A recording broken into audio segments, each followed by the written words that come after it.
They're coming through? Okay.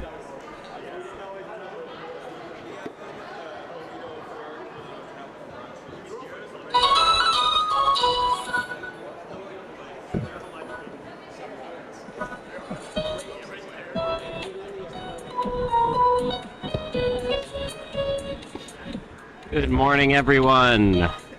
Welcome to the third draw of the Broomstones College Spiel. I am your host, Isaac. We're just about to get underway with our game of RPI 1 versus Yale 1.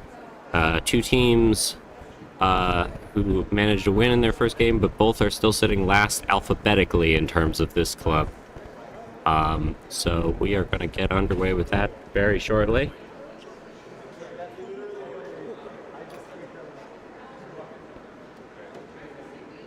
Morning draw is always the roughest part of any pond spiel, but luckily we're starting at 9 as opposed to years past used to start at 8.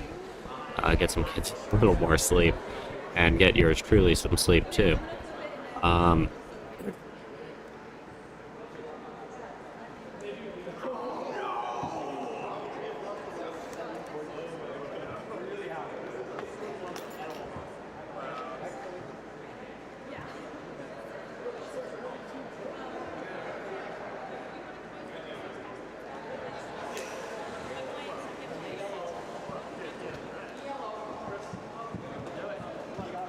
Rosters for this game on Yale 1 at lead, we have Aaron Smith.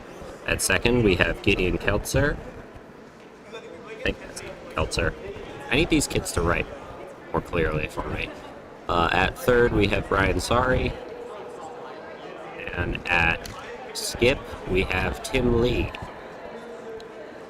RPI, we have at lead Nevis Volpe. At second, Russell Caston. At third, Archer Deck. And at fourth, and skip, Daniel Gerard. Daniel Gerard, a first-year curler, and skipping his game. Man, definitely, that's gonna give you a lot of pressure, but good on him to step up for his team.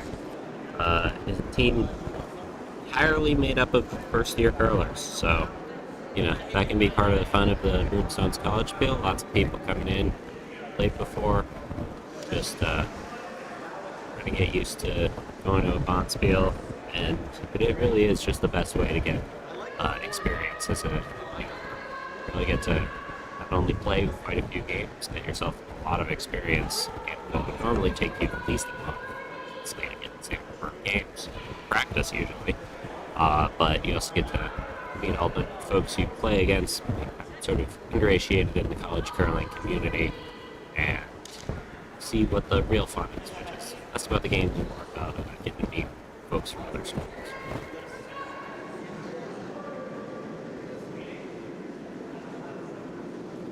Giving one has Hammer and the Redstones. Yeah, leading off with their first rock. That would be Smith. Aaron from Westboro, Massachusetts. He is a math and it's curled 4 years. And he collects musical instruments from around the world. Yeah, I don't have any more information on it. He's got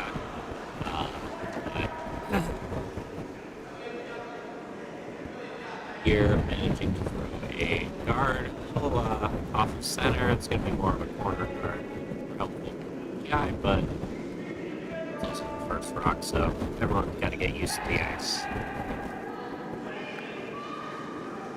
It's throwing for first rock. It's also going to be pretty slow. It's going to just end up being hog right there.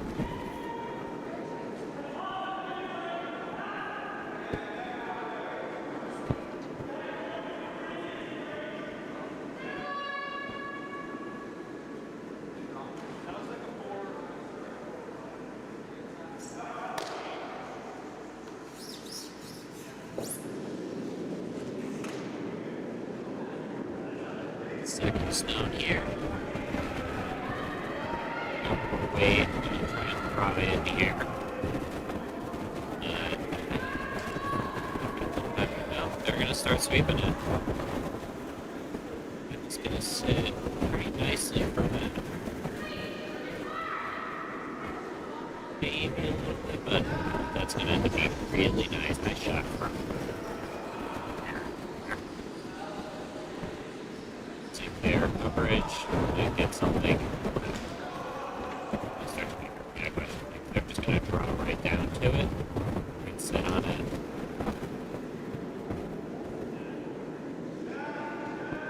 Rocks towards the edge. Having rocks towards the edge tends to benefit the team. Obviously, it benefits them a lot more than their own. But the center remaining fairly open. Sweepers are really going to go try and get that as far as they can. That's going to keep going. That's going to be really nice there. Nice shot there from Ben. Right onto the 4-foot. Behind cover. Still can see it if you're Yale. They're going to just try and follow down that to stone. Maybe get a little bit of a tap, but just try to make it question things, keep the scoring area small.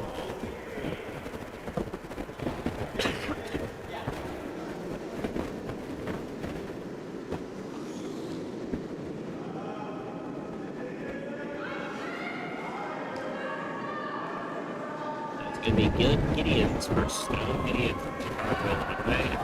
Also a math major, he's grown for 4 years, and apparently he turns purple in certain lighting. Whether that is just purple, but let's see. Man, I wish I could get some interviews going on.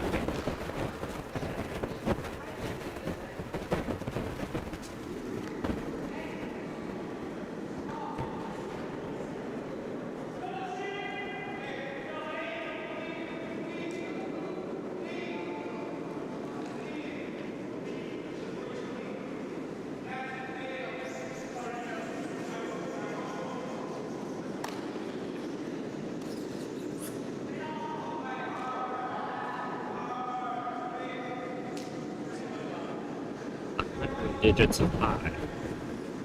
That's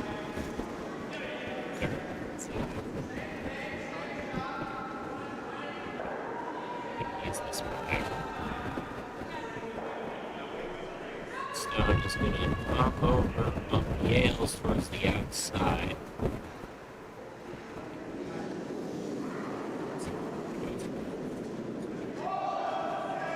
Yeah, I think once again, just never got down to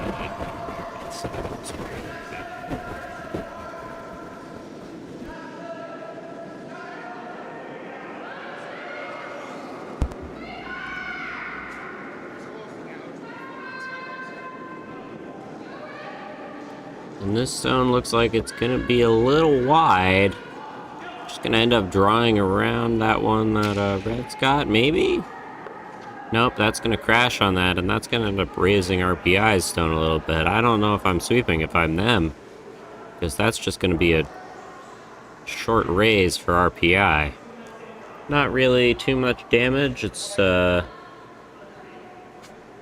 still fourth rock, but moving that from having one, or from just having one in the house to two, not exactly the best goal from Yale.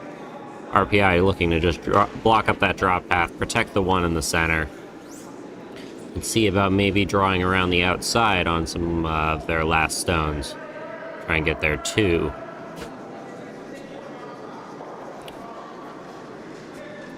Generally speaking, for people who maybe haven't watched curling before, when your team has the hammer, so that being the last rock of the end, you want to try and get 2 points, because, you know, you should theoretically be able to get one relatively easily if, you know, you just alternated throwing a rock in, hitting it out, throwing it in, hitting it out, etc.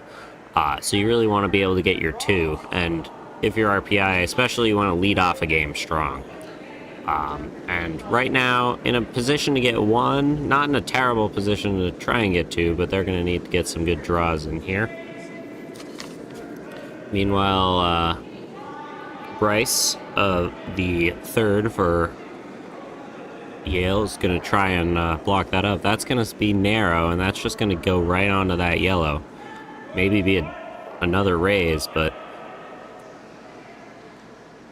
And that is going to raise in RPI's stone, so RPI is now sitting 2 rocks. Opting just to guard those, very sensible. Keep what they got and take advantage of a miss from the third of Yale.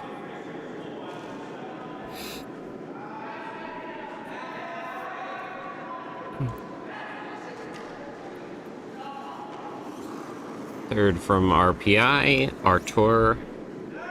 He is from Hawthorne, New York. He is an electrical engineer. I love to see that. I'm one myself. And soccer is his main thing.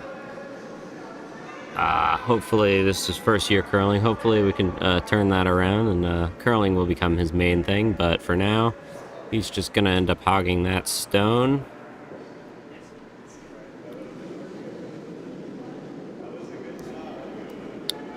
And Yale here opting to run back their yellow, so they ideally want their yellow to go straight back into the, well, a little bit of an angle, into the red, and they can get rid of one of those stones. I think they would still, RPI would still be counting 1. There's a situation where Yale could roll that in, but...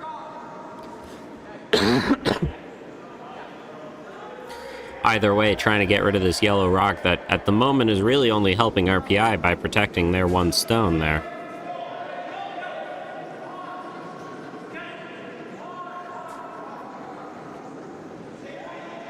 It's going to come down, it's going to over curl, and they're just going to have to accept that they're just going to be able to clear that one.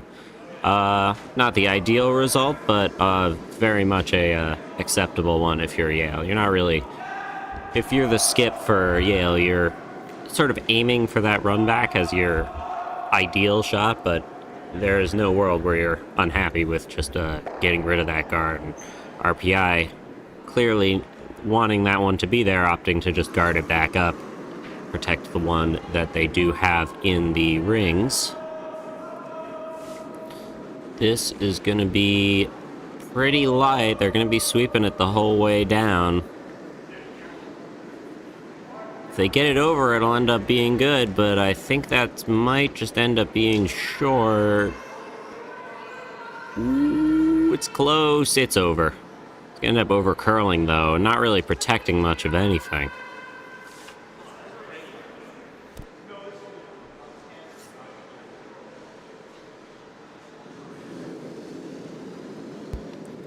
For Yale here, you're definitely going to try and hit and roll off of that red stone. It should be visible. You should be able to see all of it from the hack.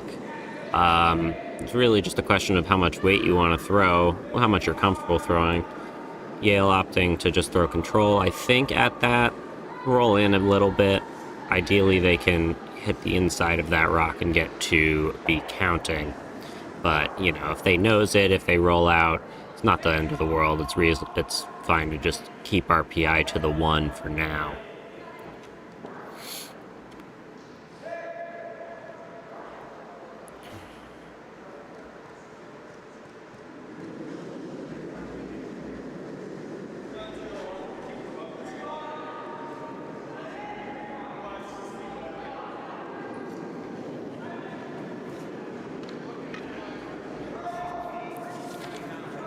Here we see the first stone from Tim Lee. Skip for Yale. That is going to stay wide and just flash that stone. Tim is originally from Beaverton, Oregon. He is an ethics, politics, and economics major. And he's curled for 3 years. He used to have pet chickens named White, Brown, Black, and Crazy. I'm not entirely sure how he told white, and white apart, but Very curious to see what got crazy his name, or her name, I guess. And probably her.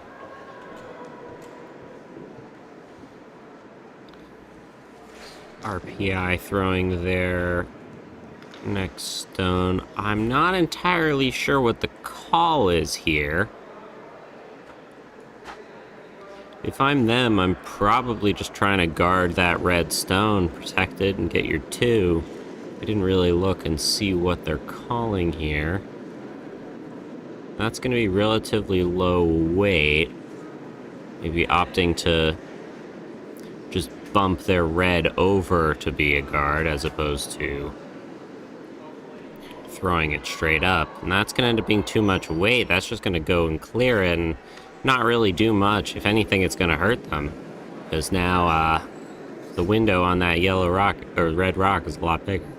So, a little unclear what the call was there. Maybe they thought the guard was drawing too much on that, or the guard was curling too much on the left side, but ending up with a result of just a wide open hit for Yale.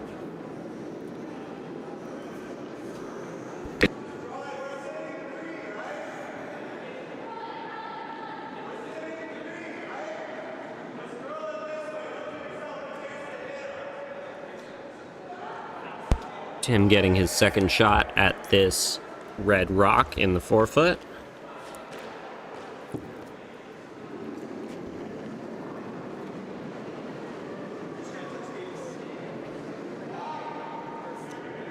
That one looks nicer, but it's still pretty wide.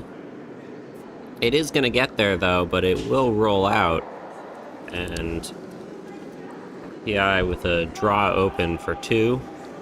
But Yale punishes the miss on those guards, and now RPI needs to draw to the forefoot for their 2, which can definitely be a lot of pressure, but we will see the result from Daniel here. Daniel, a chemical engineer or a chemical engineering student from Waterford, Connecticut, and he can...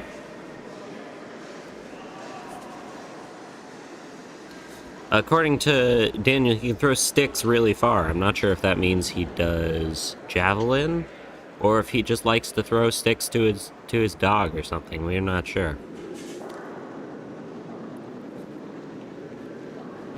Either way, he's going to instead try and throw this red stone for the forefoot. That's going to end up being pretty light. They're going to have the sweepers on it immediately, but that's going to be pretty wide.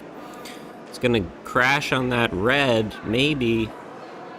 Oh, it'll curl past it, but it's still going to be really light, and I think... Ooh, those sweepers are going. They're going. They're really going. They're trying their best, and that is going to, I think, just barely be counting. Nice shot there from Daniel. I think that's 2.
Still yet to hang up the score. I think it's 2-0 RPI, but unclear as to right now.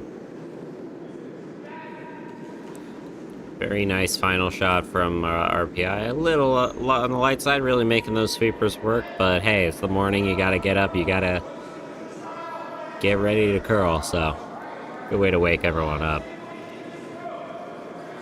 RPI throwing their first and end up just a draw, and Yale just gonna follow that with a straight nose hit. Getting rid of that red rock. Daniel opting to draw around that one. I think for most teams you'll see a hit just like Yale will do, but with a lot of these new curlers, hits can end up being kind of an issue, so opting instead for a draw here, trying to keep the house relatively open. And that's gonna stay pretty wide. Didn't really need to sweep it. That's just gonna glide right on through, I think. Oh.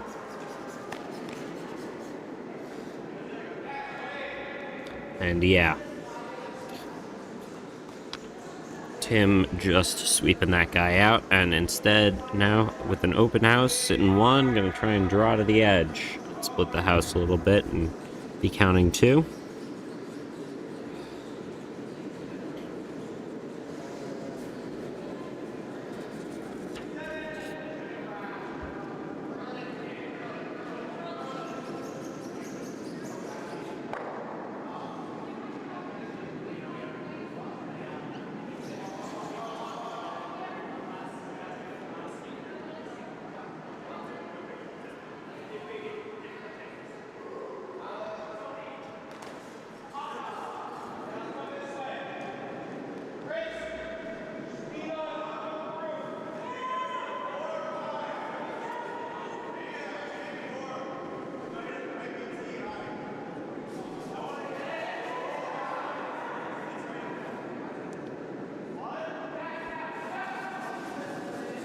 Yale making a nice draw down to the forefoot, and RPI just looking to hit and roll off of that a little bit.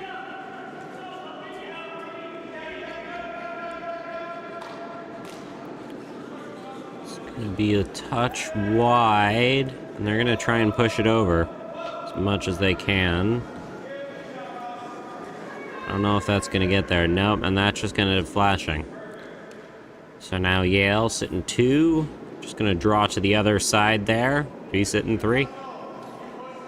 And if you're Yale, you're very happy to be where you're at. Obviously, you don't really hope for other teams to miss. You want to see games be close. You want to see people play, but you're not gonna complain about a wide open house with hammer like this. Across our other sheets on this draw, we have currently MIT 2 leading Bowdoin 2 3-0 after 1. Colorado State leading Bowdoin 1 3-0 after 1. And Yale 2 leading Harvard 1 1-0 after 1. And that stone is going to end up hitting Yale's own and just raise that one down. You're still sitting 3. Little less open. Opting to try and hit the close one, I think. It's a lot of ice for that, but could be lower weight.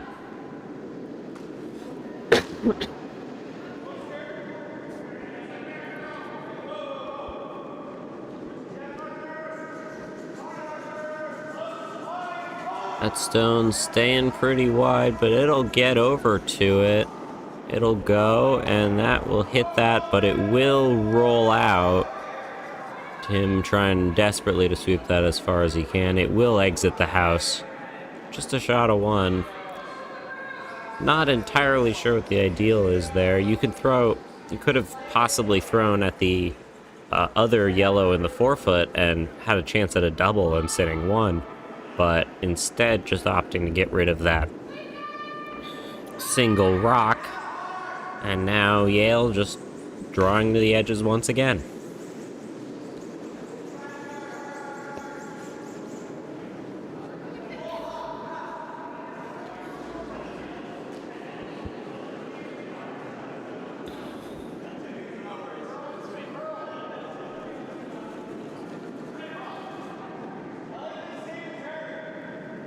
That stone is going to come down. It is going to sit nicely within there. It is just going to tap into the other yellow stone in the 4 foot, but Yale still sitting 3.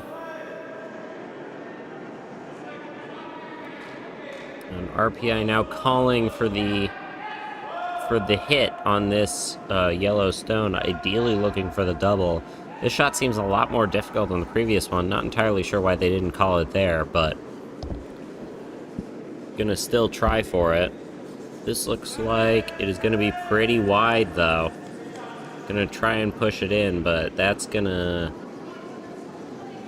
Oh, maybe it gets to that one. Maybe. Just barely misses, so... Flash from RPI. Yale still sitting 3 and just gonna get a 4th stone in, it looks like. Yep, opting for one right where Tim placed his broom there. Just right about at 10:30, 11 o'clock location.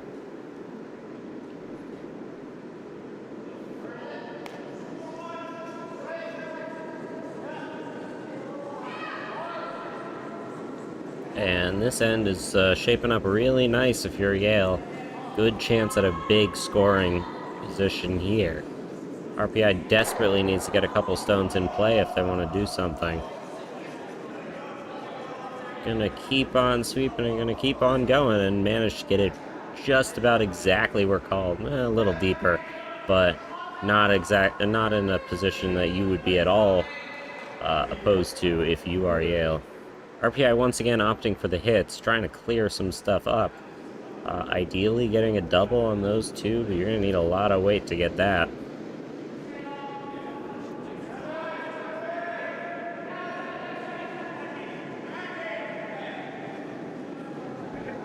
Opting for a little bit lower, more like a control weight. And that is going to just hit into the back one. You at least have one in play, but if you're Yale, you're probably just going to be hitting that. I don't know what's going on. Sorry about that.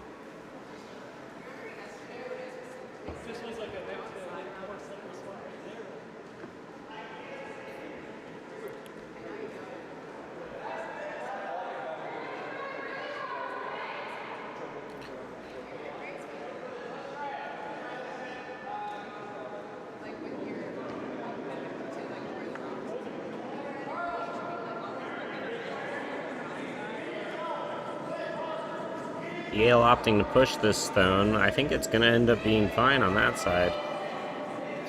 Gonna... Oh, just enough, and that's gonna stuff on the back one. RPI still has a stone in play. It looks like it is a second or third shot. And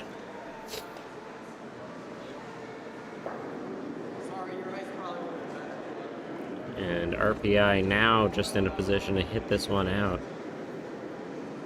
That is the downside to throwing a shot like the one you previously did, was the chance of jamming, and unfortunately for Yale, that is exactly what happened.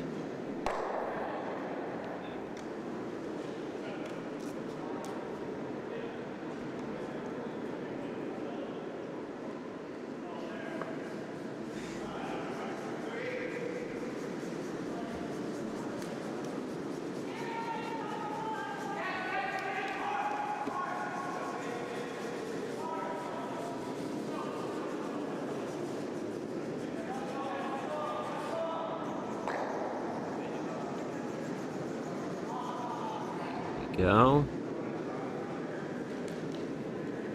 Daniel throwing his first stone and just gonna nose hit that.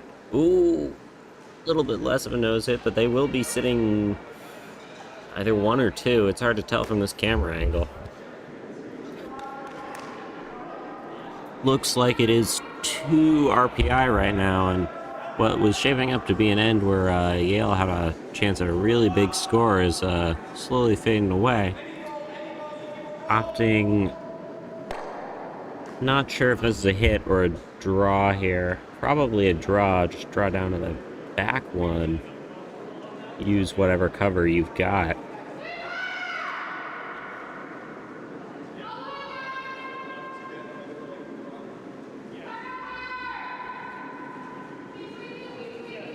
Yep, and that looks like exactly what they're going to do here.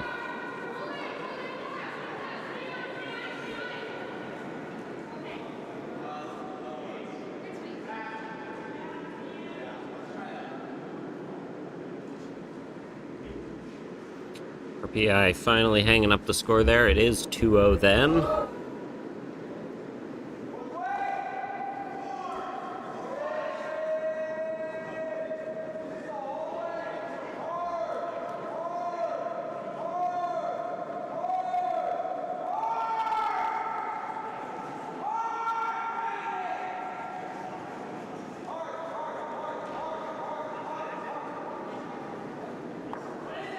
That is going to end up staying pretty wide and just chip off of RPI's stone.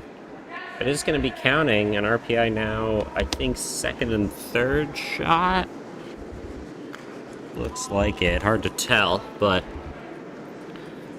RPI just going to take this and hit it. Just need it, and now what was once an end of potentially a 3 or a 4 for Yale is now shaping up to just be a force. Obviously got to make this hit for that to be the case. Daniel throwing his last stone here. And those sweepers staying on it as much as they can, and it looks like he will do just that. It's a nice shot, just a nose hit right on that. Sit 3, maybe, yeah. I think 3, maybe 2. But either way, it's going to be a straight hit for 1 for Yale now.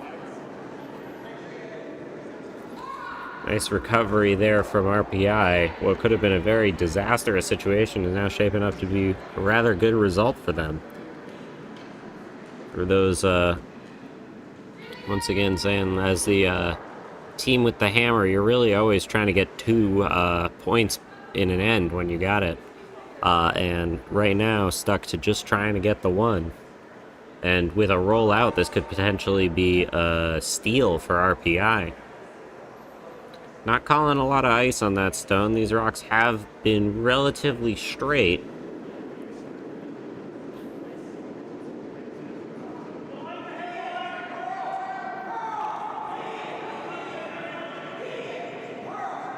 And this is going to end up being really wide. And just right through the uprights for, I think 3 for RPI. Hard to tell. Looking back and forth at those 2. I think it's at least 2.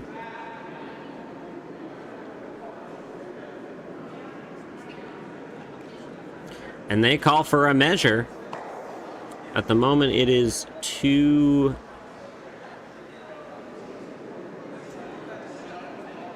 It is 2 RPI, and this could potentially be a steal of 3. Really a disastrous situation for Yale, and an end that started out looking so good for them.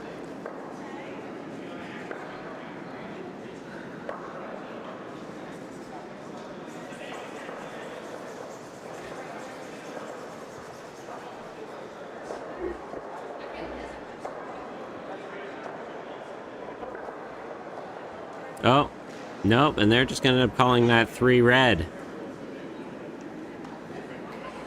Questioning a measure there and ultimately deciding against it. And that will be a steal of 3 for RPI, now leading 5-0.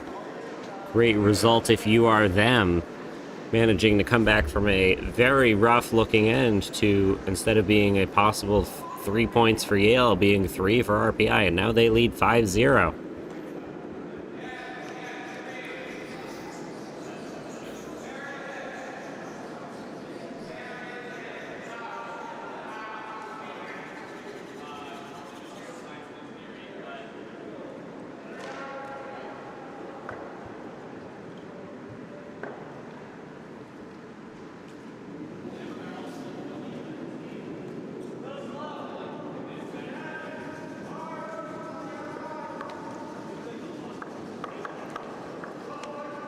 Nevis here with her first stone of the end, and that's going to end up being pretty light.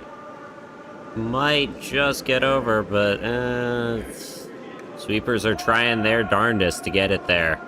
but it will end up just about a couple feet short of the hog line.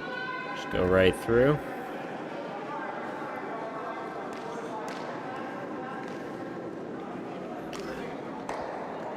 Once you're up 5, you're not exactly opposed to just leaving things nice and open, but it is pretty early on in the game, and in college curling, anything can happen. You can see some very big ends scored, and so no lead is really ever safe.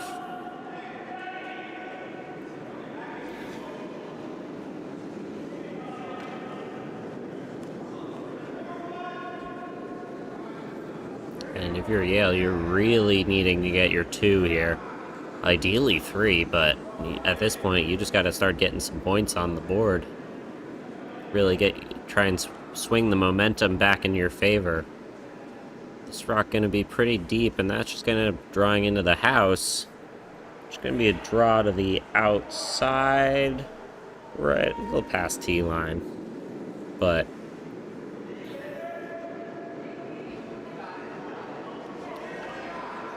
an okay situation.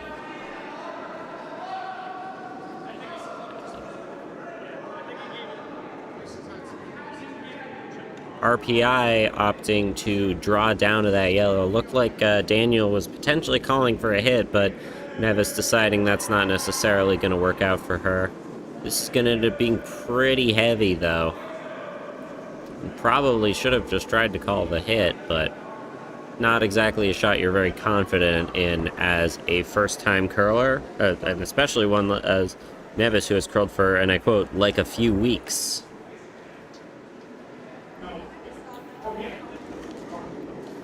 And Yale now able to draw to the other side of the rings, or put up a corner guard. You don't really care either way. I probably want a corner guard, because you need to get some big points.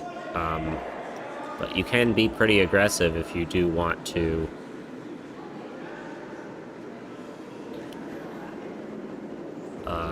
try and score big here. Looked like one of the members of Yale dropped something onto the ice, went to pick it up, and that's going to end up being just short, but a very nice guard if you're Yale. Very close to the rings. Covers the edge of the 4-foot right about. RPI opting to keep things simple and just take out that one yellow rock that Yale does have right now. Really liking to play this hit game so far, even if it had started off poorly for them in the previous end. But it did end up working out, so. Light here as well. Not exactly familiar with throwing rocks this close to the edge, especially up weight, so unsure what this will do. They're going to be sweeping hard on it, though. They're sweeping it, and that thing is curling a good amount. And that is just barely going to miss that stone. Might have been a little inside on that slide there from the second of RPI. Can definitely be a problem when you're throwing that close to the edge, and up weight tends to sort of exacerbate any problems you might have.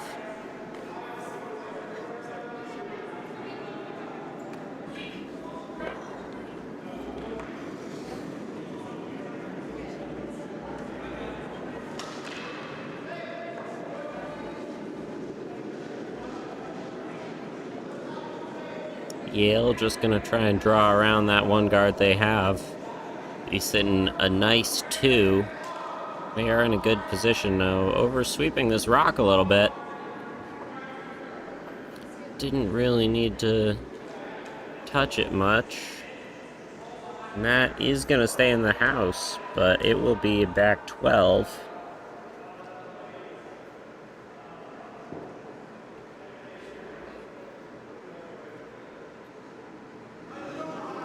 Yeah, RPI opting to draw around, try and follow that yellow stone instead of going for the hit. Very sensible decision, especially after the miss on the previous one. If your player's not exactly up for the hits in their game, it's good to be able to change your strategy like this and go for a shot that they might have a better chance at. This rock going to be really narrow, though. Looked like he might have pulled it from the release. And that is gonna... It's gonna get by that, and it will just hit the other yellow out. So, not the ideal result of your RPI, but a very welcome one. Now sitting still one rock from Yale, but at least you got something in the rings to count.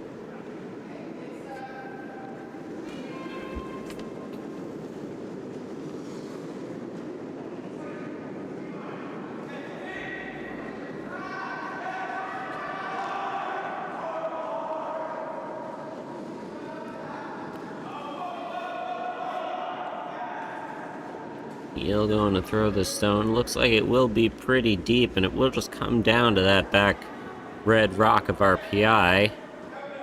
Gonna be pretty wide open. Yale now sitting 2 in the back of the rings. RPI skip, not exactly sure what he wants to do here. Opting to draw down to that back yellow.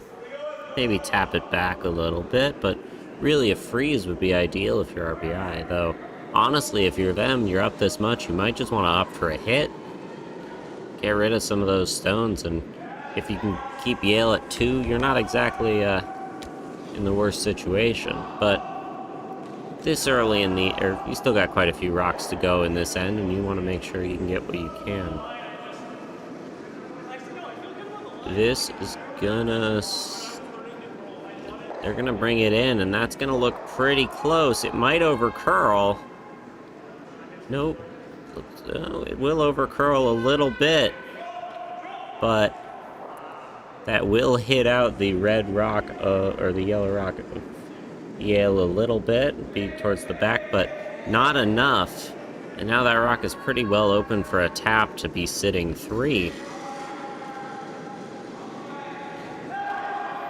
Yale opting for this shot. Very reasonable. You gotta be aggressive here, down 5-0 like they are.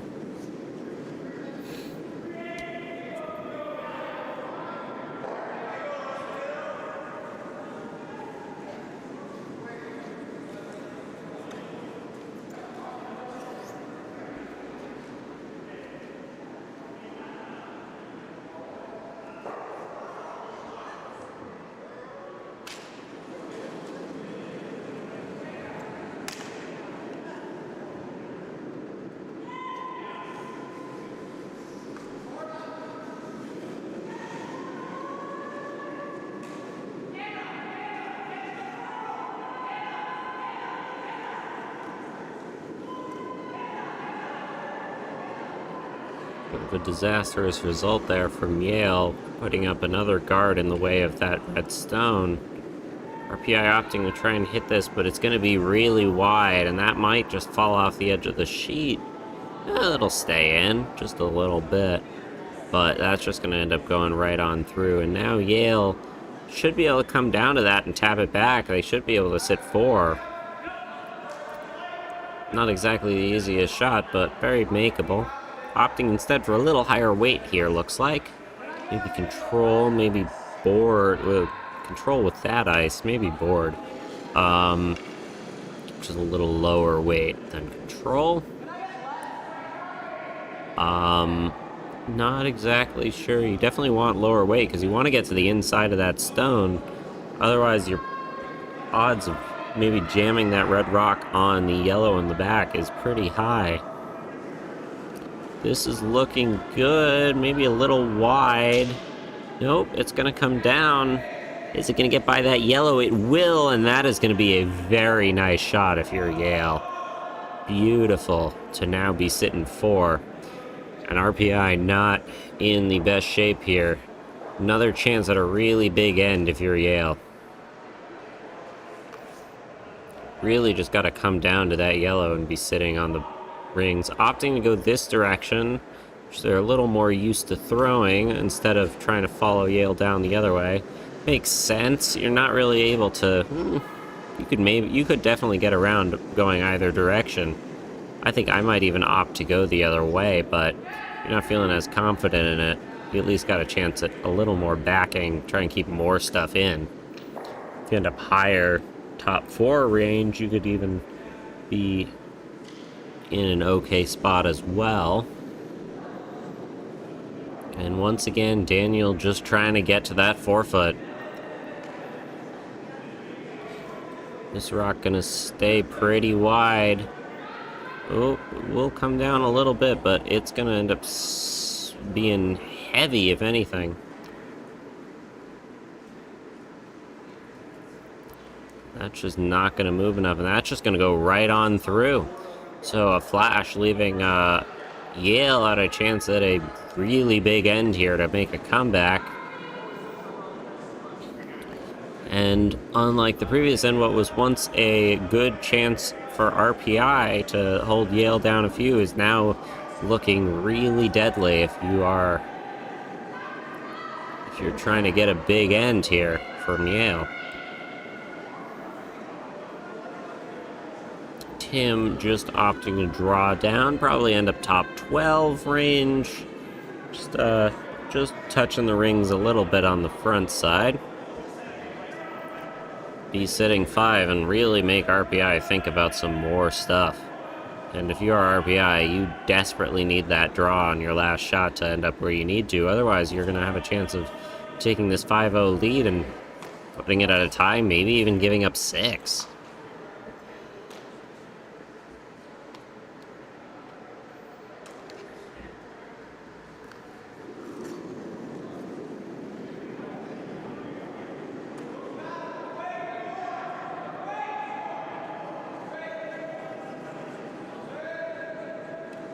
Yale drawing down. This side has been pretty straight. Looks like it will maintain that here. A little heavy, if anything. Pretty heavy, actually. That is gonna... might get to that back yellow. It will get to that back one if necessary. It will be counting 5, but not the ideal spot. But in reality, you just gotta get something in the rings if you're RPI. Opting once again to come down this path. Really just need a stone in play. And try and cut down the scoring area at the very least. If you can get it to the 4-foot, you can be in an okay spot. But really you need it frozen to that closest rock of Yale if you want to keep this end from end up being a real blowout. Opting for a little less ice, very reasonable if you're RPI. This side has been kind of straight, though it will finish pretty hard. Daniel once again just coming down to the 4-foot, doing what he can. That is going to be a... weight's going to be close, a little on the heavy side. And that is going to do the same thing and just sail on through. So now Yale sitting 5, just drawing in for 6 to go from a... it was once a very reasonable end of your RPI to now an end where Yale is going to make up everything they've lost and then some. Still got to get to the rings. One of the hardest shots you can make as a skip is an open draw for 1. But lots of backing, so they got plenty of options here. And RPI just managing to field goal both of those draws, when in reality you'd be fine with it just hitting anything.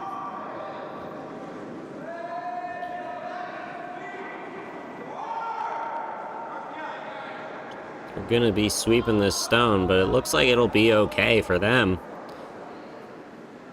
And that is gonna sail in for and just chip off of the other one for a 6-ender from Yale. Yale now leading 6-5 after 3. A very high scoring game.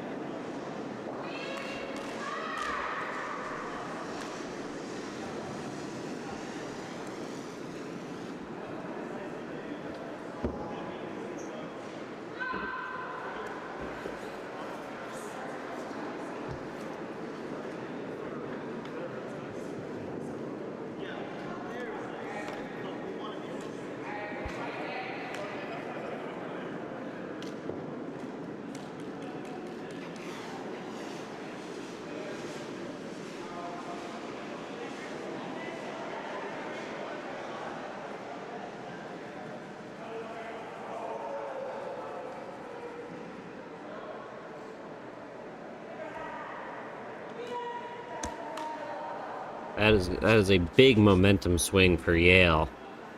And if you're RPI, you're going to be in a very rough spot here. Be hard once you've lost that big lead, especially in an end like that. Giving up a big end is always going to be a problem for your morale.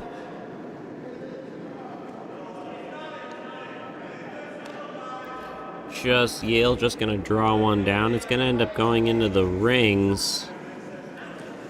Not what you want, but if you're these skips, you really just think of this as a 1-0 game. You got to try and keep the perspective and maintain what you can. RPI opting to draw down to that stone. I feel like if you're them, you want to just get your guards up. You want to get some corner guards available. But that is going to end up being narrow on what was called and might overcurl. The sweeper's trying to maintain it, trying to keep it as good as they can.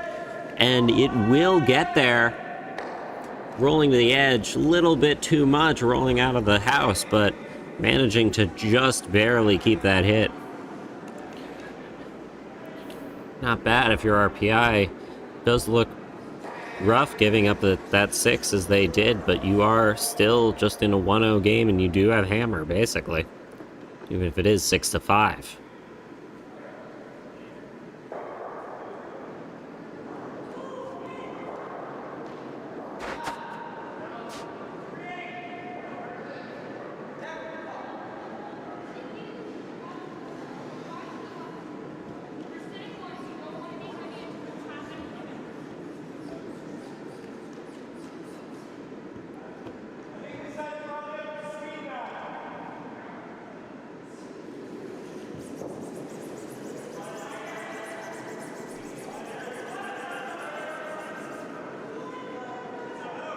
Yale stone here, gonna end up just going through.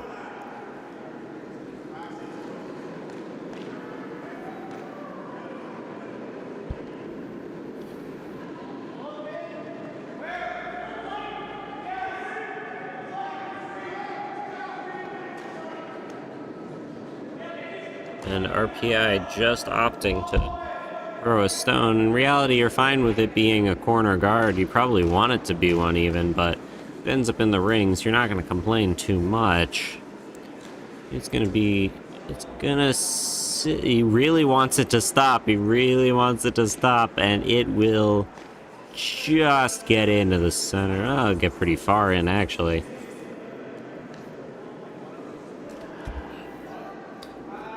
Yale just now with an easy shot to just hit this rock out.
Opting once again to do this. These shots have been a little iffy for the second of RPI. He's been throwing pretty wide most of these, and this is also going to do that.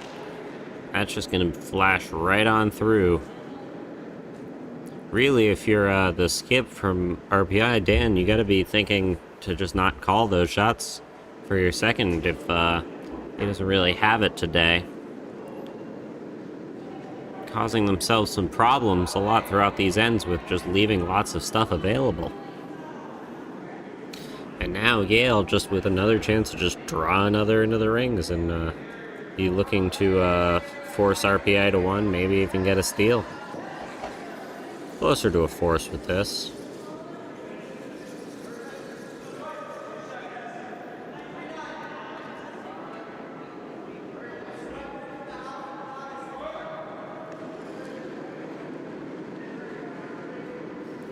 gonna end up staying really wide, and that's just gonna come down to that that other yellow stone. Is it gonna get to no? It'll get just past it, so you can double those stones out with enough weight. It is a lot of weight you gotta throw. RPI opting to try for it, even after a miss on the previous one there. And a team of entirely one-year curlers, very willing to try these hits.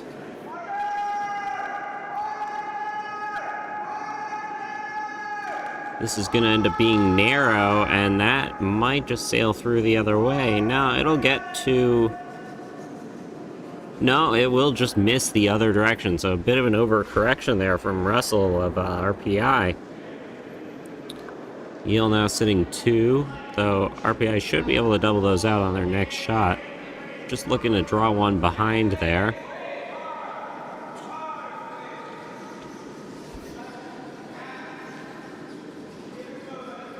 Use what cover you got to try and steal here and really keep the foot on the gas.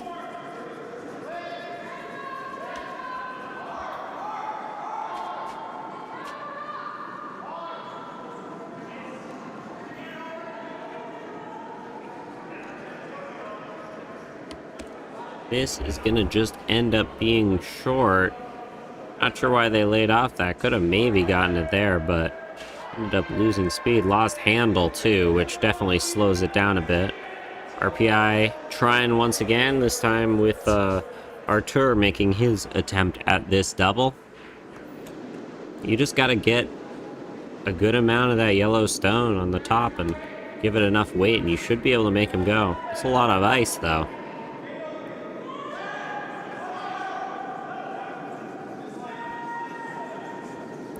Not that much weight. Really gotta sweep it. Really gotta let it get it to go. And that is gonna get one out, I think. It will get one stone out, but the other one will still be in play. But not a terrible result from RPI. Even if you get those rocks edge to edge, it's a little hard to take out that yellow stone while keeping one in play. Much closer shot now.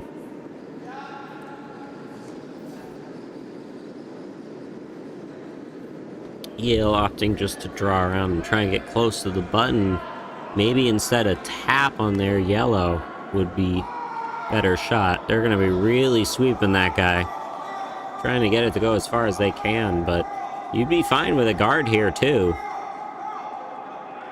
Maybe.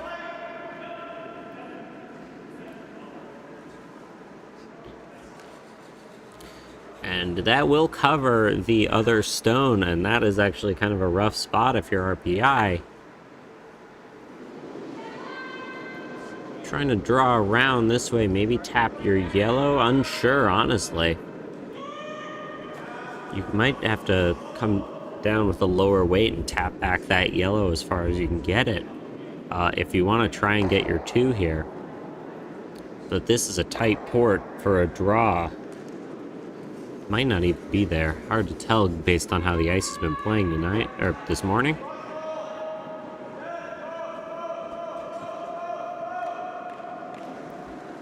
Calling for his sweepers a lot here, really trying to get him to go, but that's going to be really light and not help you if you're RPI. You're just going to be, if anything, in a worse situation than you were before with more coverage on that stone. And given how the ice is curling, I don't think the draw around that side is actually there.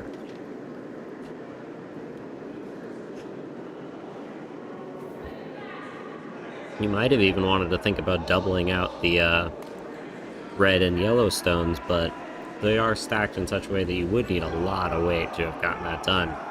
That option now no longer available, though. Yale opting to come down this direction as well. Not sure I agree with that. I don't know if that line is actually available. Could just try and draw down to their other yellow, tap it back a little bit. That does leave the option for a double, potentially. Even a guard on that side you'd be fine with. But instead opting for the other turn, throwing the other direction, and maybe clogging up that side.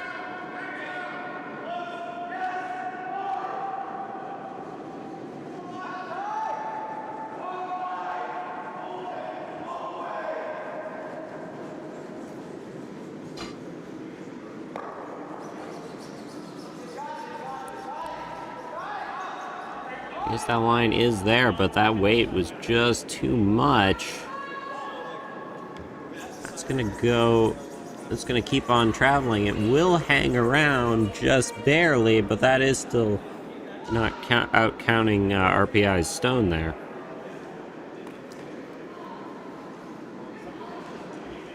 And RPI opting to draw down this line. Try and get right to the button. Daniel really being tested on his draws this morning. Lots of shots have been draws to the forefoot. I think maybe 5 of his 6 have been, actually. Or I guess this would be a 7, 5 of 7, maybe.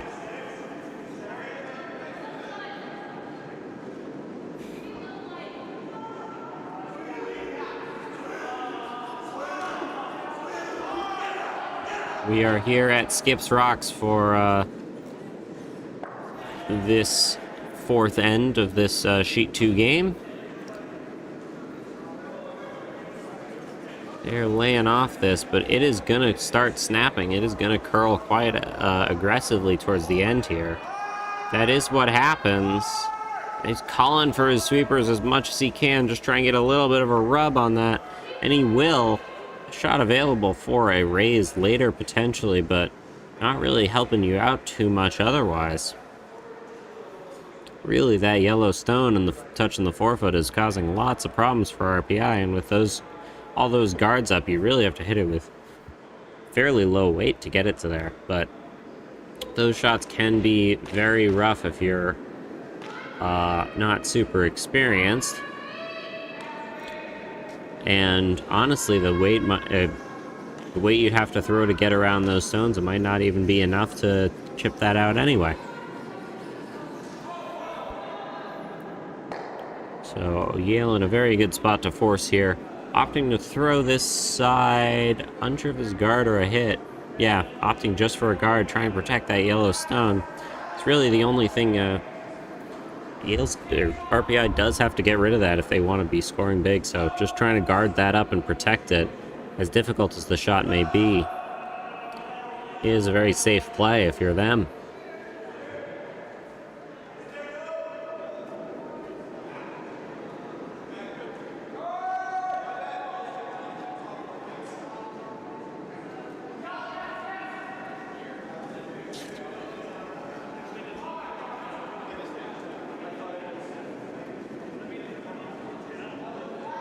Tim with his last stone here, just trying to get that guard, trying to be close to the rings. You don't need to be too close, just gotta cover that zone. Ideally, you're actually a little further back so that you maintain it. They're opting to push this rock. You don't really need to. That's gonna keep on going, and that might actually be... Ooh. That is gonna sail right by and get to there. That is rough if you're RPI, actually. They're sitting 2, and there's not really a chance at a double here. Unless you catch that really thin. Throw a lot of weight. So, good audible from Yale to hold that stone, but RPI now needing to try and get rid of those if possible. Really just have the shot for 1 here. Even then, I don't know if it is there. RPI opting instead to try and raise that red stone into the rings. Very tough shot as well. Probably the right call if you're them, a little safer. Especially because you just threw down this line. And shaping up to be pretty good if you're Yale. Always happy to force a tough shot for 1. And if If Daniel can't come up here with this shot, it'll be a seal of 2 for Yale, and they'll be up 8-5.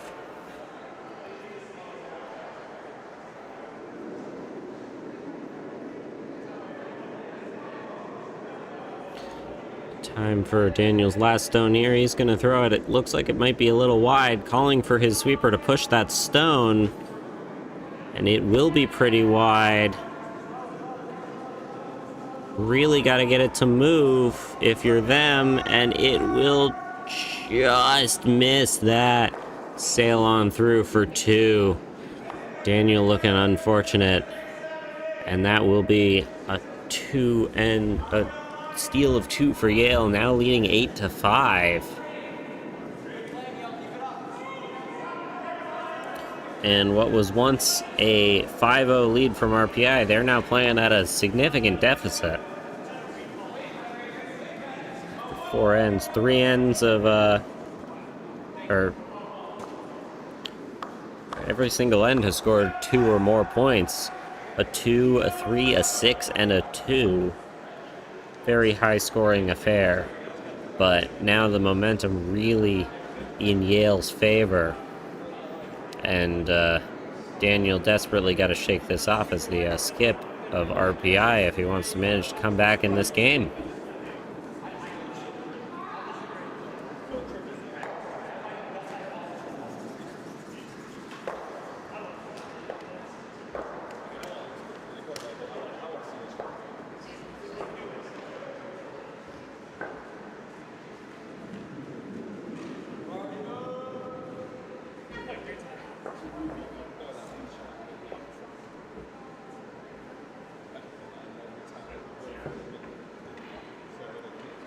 And game plan for Yale here is starting to simplify a little bit. Now they got to maintain their lead.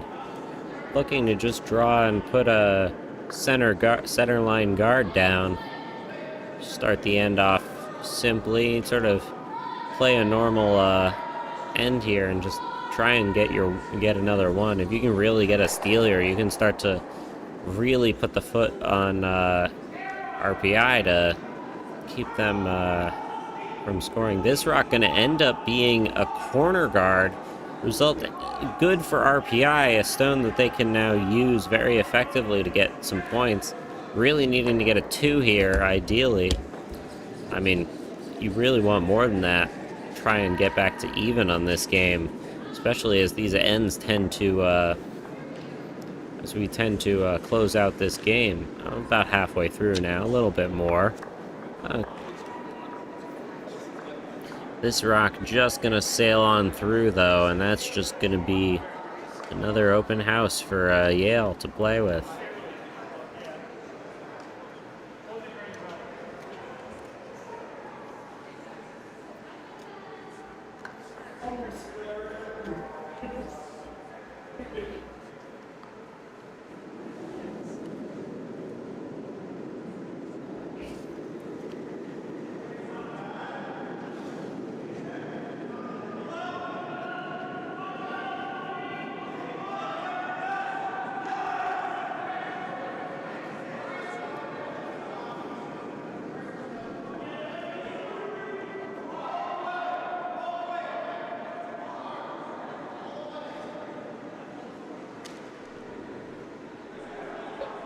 Yale drawing around the stone, gonna place it pretty nicely, gonna go a little past T-line, just barely, but that's gonna be very well placed if you are them.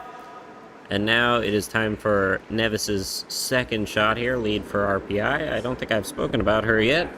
Nevis is from Oxford, Connecticut. She studies mechanical engineering, and she's been curling for like a few weeks. That's what it says here. I did not say that myself. Apparently she is named after an island. I will have to now look up this island, because I do not know.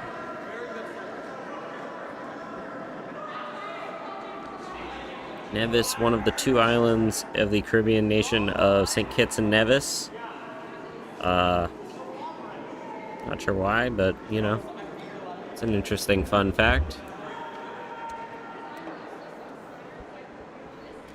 I would be sitting here to only speculate as to why, but I will not do so.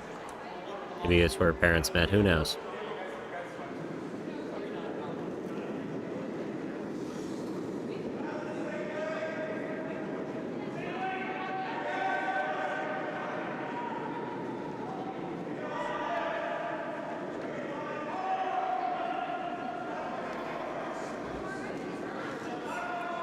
Just gonna throw this stone here.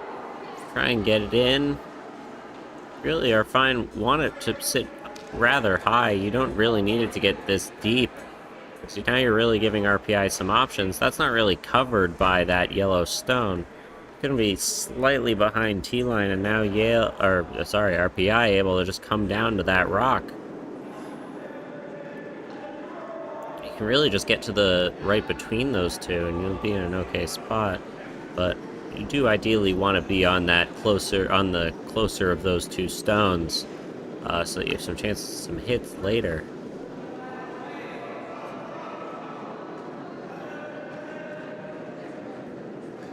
Really trying to push this stone, been playing pretty wide on these shots. This is going to end up being not the weight you'd want from this. Just going to chip that over and end up covering that stone more. Yale now sitting with 2 behind that guard.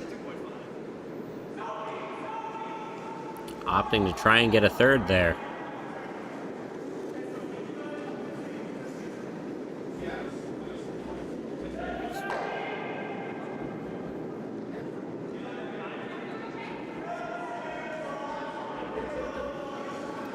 A bit of an overview for you folks as to the other games we got going on this draw. Bowdoin 2 leading MIT 2 6-3 after 4. Colorado State leading Bowdoin 1 6-0 after 3. They have played a 4th end, but getting that scorecard now. Leading 7-0 after 4. And Harvard 1 leading Yale 2 3-1 after 3.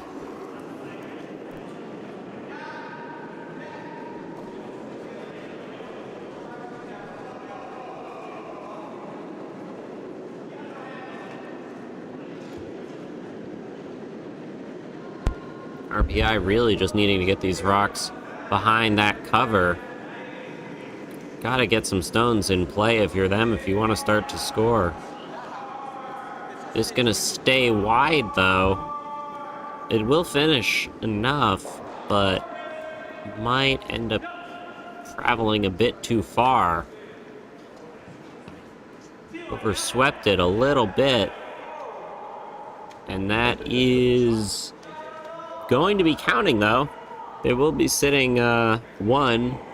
Not the worst result, but a little deep, and now Yale just able to follow down to that stone. Potentially tap it back and be sitting 3. But in reality, you're fine with just getting down to that and sitting 1 and really putting some questions up in the air for RPI as to how they're going to manage to sort of flip things back around and get the momentum back in their favor. Really trying to sweep this rock. Looks like it is getting close to crashing into that yellow, and it just barely will, and that's just going to sail to the side. RPI opting to guard this here. Not sure what they're necessarily... I guess they're guarding the tap a little bit. Not a terrible idea. Try and cover that and hope that you can get another red rock in that 4-foot area that they've been playing to just about all game.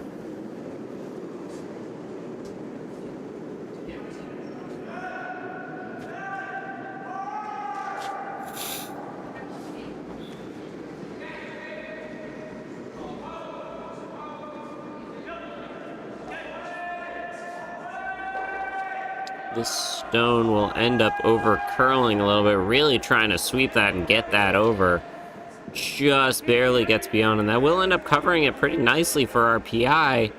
You can get around it, but not enough to get to that back red.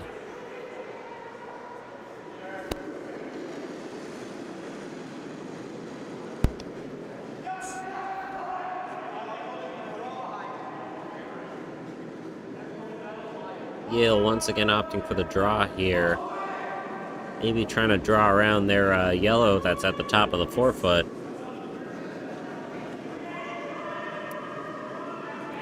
You could always play a raise, though. Try and maybe hit your own stone in if you need to. Instead, opting just for the straight draw. This stone gonna curl a little too much. Oh, it will get in. We'll get by that yellow, but just too much weight, and that's just gonna sail right on through. It can definitely be one of the hardest things to try and call for a plan B if you're a skip. Situation like that, you might just be able to protect your... You might just be able to switch from that draw to playing the raise if you push that stone over a little bit. But unable to get it done there. RPI opting for a guard here. They are just sitting one. Not sure I necessarily agree with this shot. You really got to have some options open. Might even want to just clear that yellow stone that's at the top of the house and try and keep things open for a chance at another draw. Instead, putting up a guard, really trying to sweep it over, and they will get it over. Just barely don't get it over. But unsure what that was intended to be protecting. Doesn't really give you much in the way of options, and Yale now opting just to once again try this draw.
Yeah, I really just needed to draw around those two.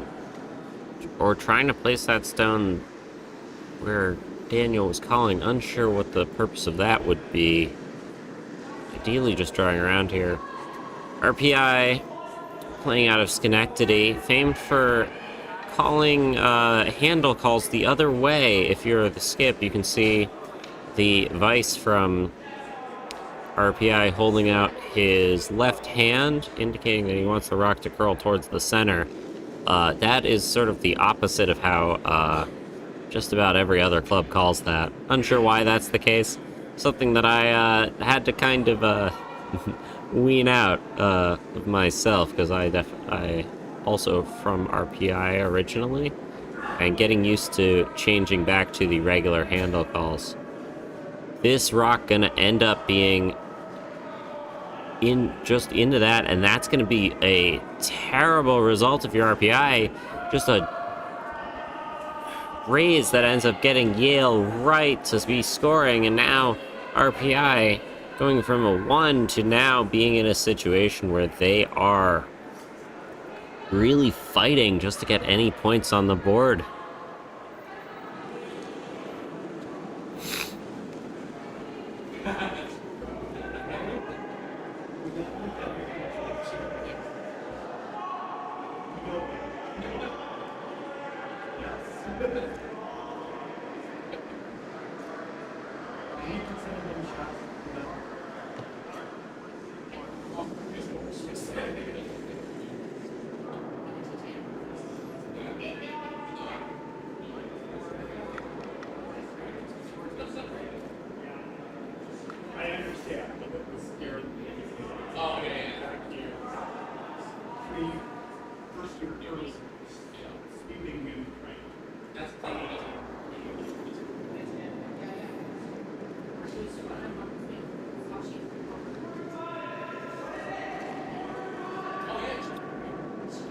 I'm opting to throw up a guard on this side. He skipped from Yale. Really just gotta keep that rock from being able to be promoted. Really hard to get to the button if you are RPI. And at this point, you gotta throw that long raise to get close. The line is there. You should be able to make it, but that is by no means an easy shot. And now you're playing against just the one, but with these ends starting to wind down, with time running out, these games are timed. You do have a limited amount of time to get your ends in. Gotta keep this game going. Or keep this spiel going, rather. But you gotta get these, with your time running out, really gotta be getting points and trying to come back from this small deficit you've created for yourself after being up 5-0.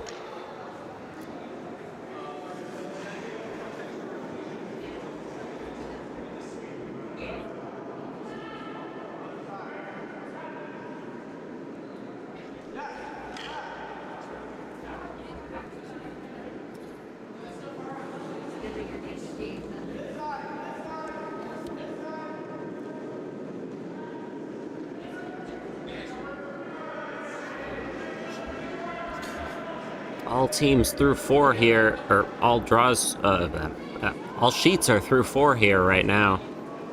Opting instead for this run, unsure what that was intended to do. Seemed like it would have been easier to throw the draw, or throw the raise. And instead that's just going to be a steal of 1 for Yale. Now, Yale, or Sheet 2 finished with their 5th end, all other games finishing their 5th end. We'll get a little bit of a score update for you once again.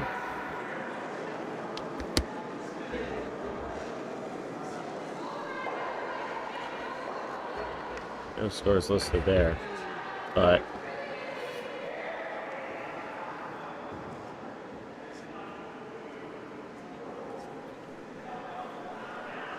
once we've got this 5th end completed across the board, we will have a good, I will update you.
There we go, finally figured out how to get the score bug up for you guys at home.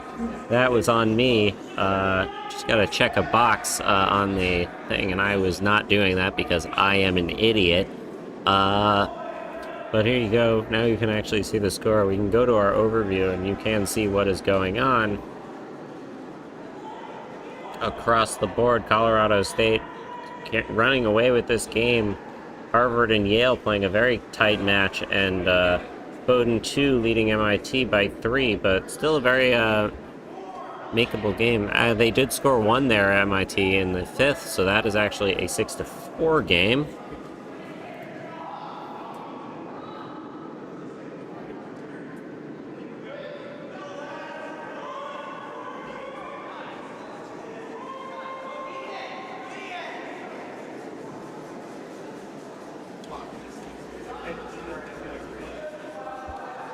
Colorado State scoring a steal of 3 in that last end. to go up 10-0 after 5. Really only have another 2 ends in this game, so Bowdoin 1 gotta score really big here if they want to make a dent in this lead that Colorado has built up.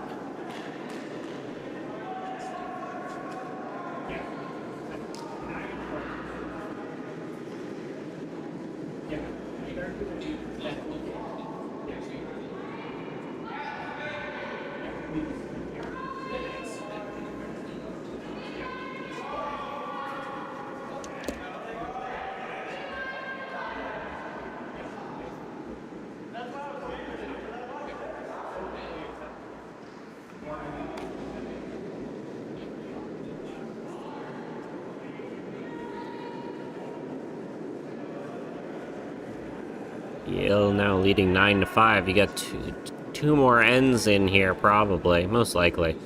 Really got to start turning this around for RPI. Just giving up 9 unanswered points in this game.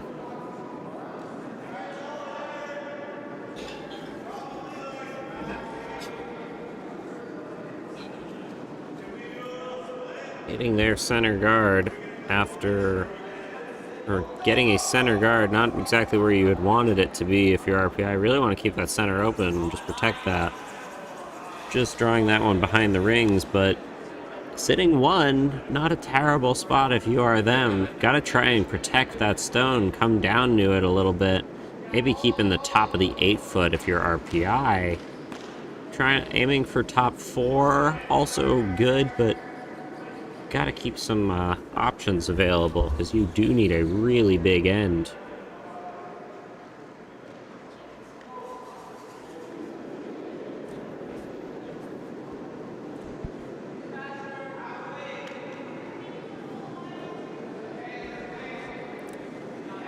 This stone is gonna start curling a lot. It is gonna crash into that other one. Gonna be pretty light, too. That's just gonna come right to that other guard. Now you got 3 center guards. Yale, once again, just drawing down, and if they can get that in, it will be very hard to get rid of. Trying to throw this side once again.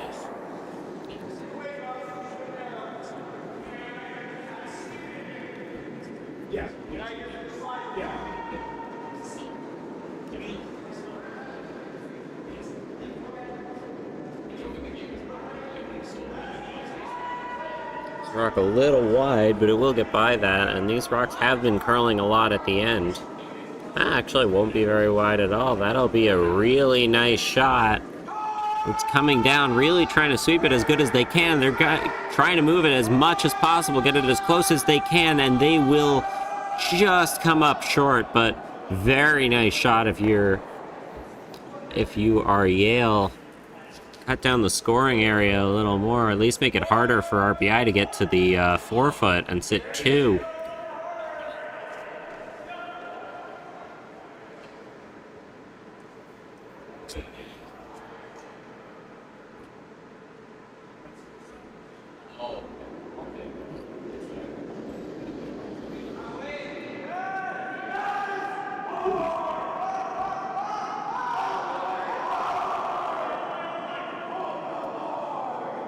Stone pretty far to the wings. It might slow down a bit, but it will be pretty heavy, and that might just sail on through.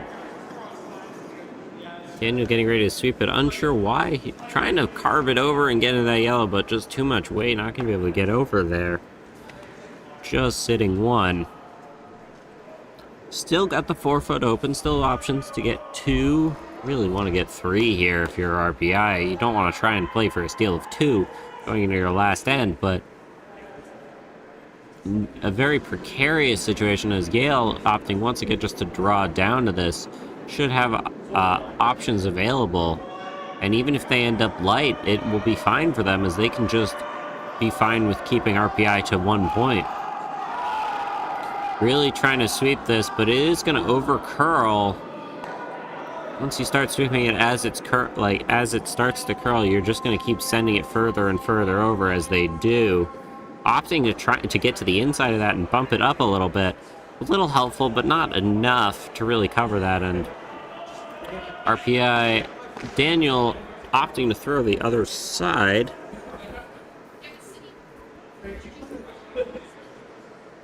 I'm sure I agree with this. You got better coverage on the other direction, and getting around that yellow stone can be quite difficult.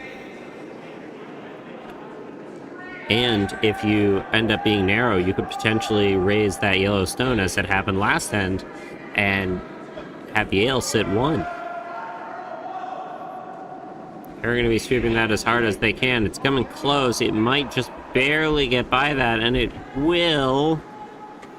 It'll go into the back stone, tap it back, and RPI will be second shot, I believe, but wide open, available for a hit or just a freeze if you're Yale.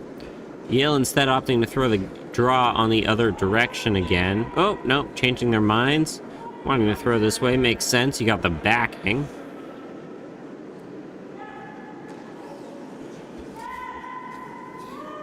And if you can freeze that red stone of RPI, you'll be in really good shape. Or you can always play the raise on your top yellow. Got a lot of options if you're them. Really got to get by those guards if you want to do something, though. Those sweepers are moving as hard as they can. Laying off. That's going to end up crashing into that. Unsure why they were calling for the... calling for their sweepers to lay off there. RPI now able to throw a double at those two, and if they do, they will be sitting two, and potentially in reasonable shape to get a third if this flops over a bit.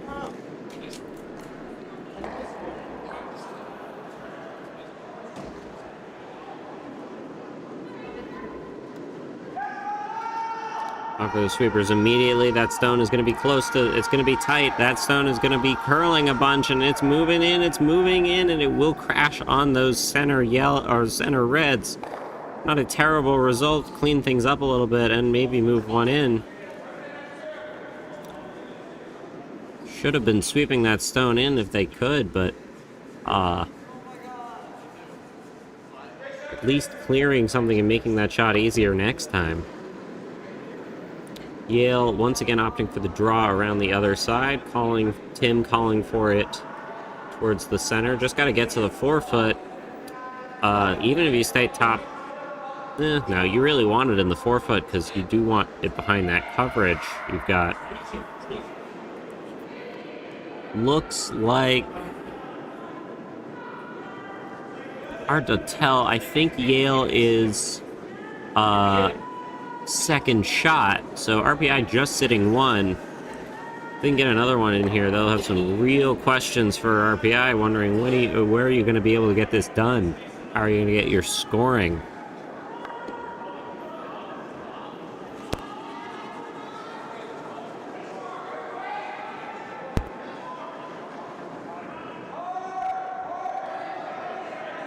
Tim's first here, coming down. It's looking good. It's looking really good. Little heavy, maybe?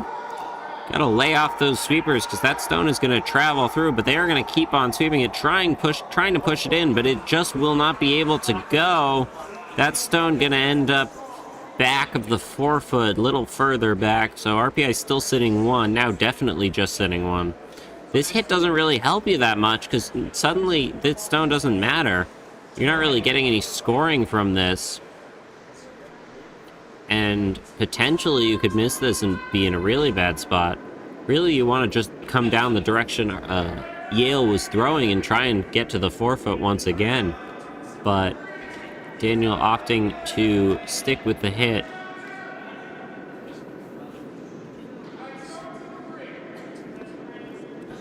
Issue being with this shot, if you want to... Even if you make this, Yale just comes down with the shot they just threw, and suddenly you're in a situation where you might not even be shot rock. Where these stones at the moment aren't really causing you any trouble. Just gonna sail on through and just clip the back one. It will clear the back red of, or the back yellow of Yale, but is really not doing much for you.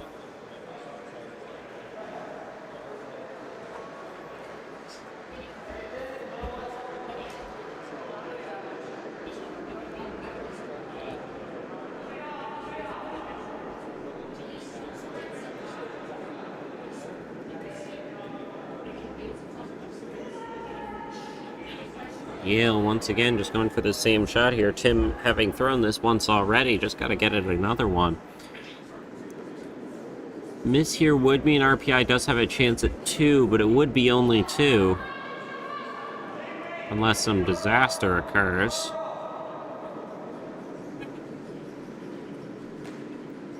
Really just need to lay off this. It looks like it's got plenty of weight. Unsure why they're pushing it over. Anything that might crash into the back yellow, it will just sail on through. So Daniel once again playing a draw to the forefoot, trying to get his 2, and desperately needs it here if he wants to come back in this game. Might actually be able to get 8 ends in here. Just barely enough time, actually.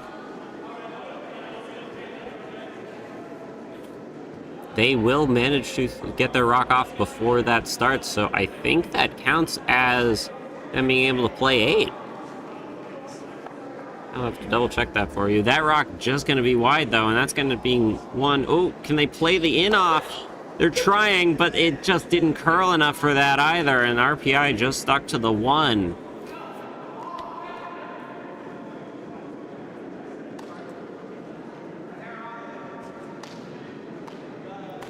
But playing fast enough to potentially get 8 ends in if they need it, which, if you're RPI, you desperately will. And Yale just trying to put an end to this game as quickly as they can.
Just had to quickly run downstairs, double check with the other officials in this game, and yes, she too able to get a full 8 ends in here. Good result if you're RPI. You are down 9-6, but at least you got another chance at getting a big end. You're gonna have to probably get 2 steals here, though, which is gonna be a rough result. But still very possible after a good center guard from Nevin. Aaron of Yale throwing his first. They're trying to sweep it in as much as they can. It will get close, and it will manage to just be biting. Maybe get through. Yeah, that'll be full 12, almost at 8 foot.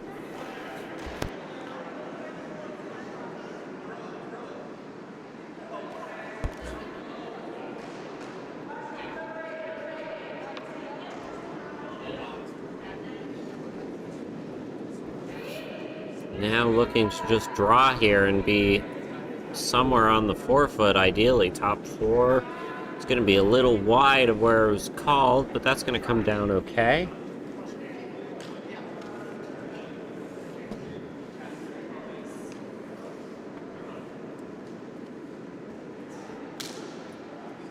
Yeah, just going to be wide, and so it will be on the back of the forefoot.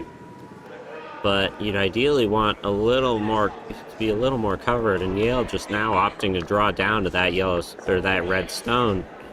Try and keep this game very close, try and keep this end very low scoring. Our official down there, Kelsey, in the referee uniform. one of the two organizers for this spiel, along with Evan, calling for those sheets 1 and 2, I think reminding them that they can play 8 ends in here. Unsure exactly, but that would make sense to me.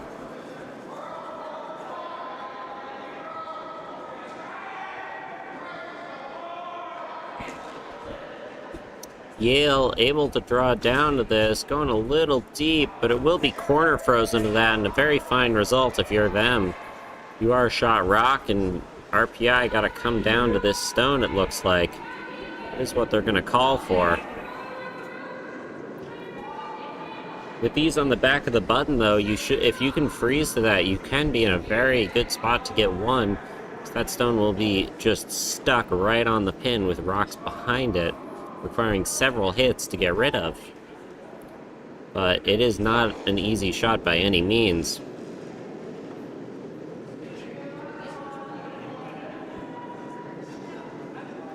Right here, a little on the heavy side. Daniel trying his best to will this stone to lower weight, but it will stay pretty heavy and it will be kind of wide. Trying to push it over as much as they can. They're getting it pretty close.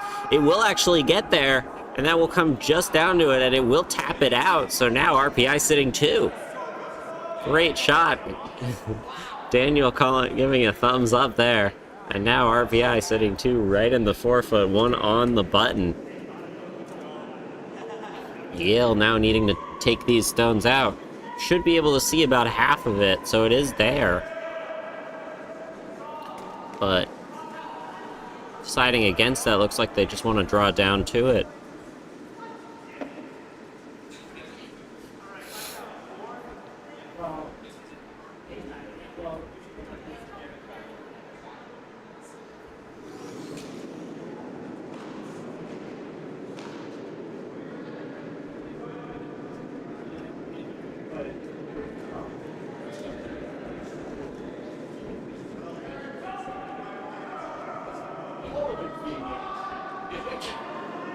I was told to give the seats when you were here last night.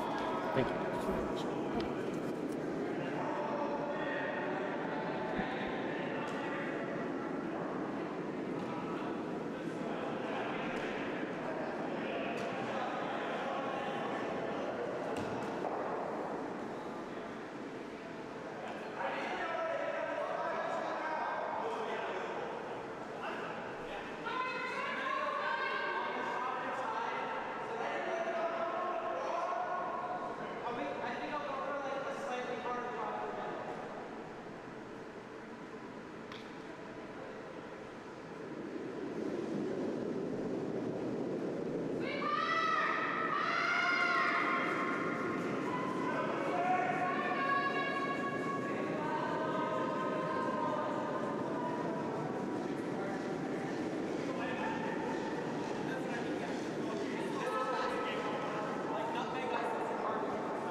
Yale throwing this stone here, trying to chip out that back red. Will come down. It will be pretty wide, though, and will just sail right on through. RPI sitting 1, I think maybe 2. It's hard to tell. Trying to chip this stone out, but you really got to get to the inside of it if you want to do that. Tough result for them. I mean, you could get rid of both of these.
Yale having another shot at this, and they will be able to chip those, and they will be sitting one, able to tap the other red over a little bit.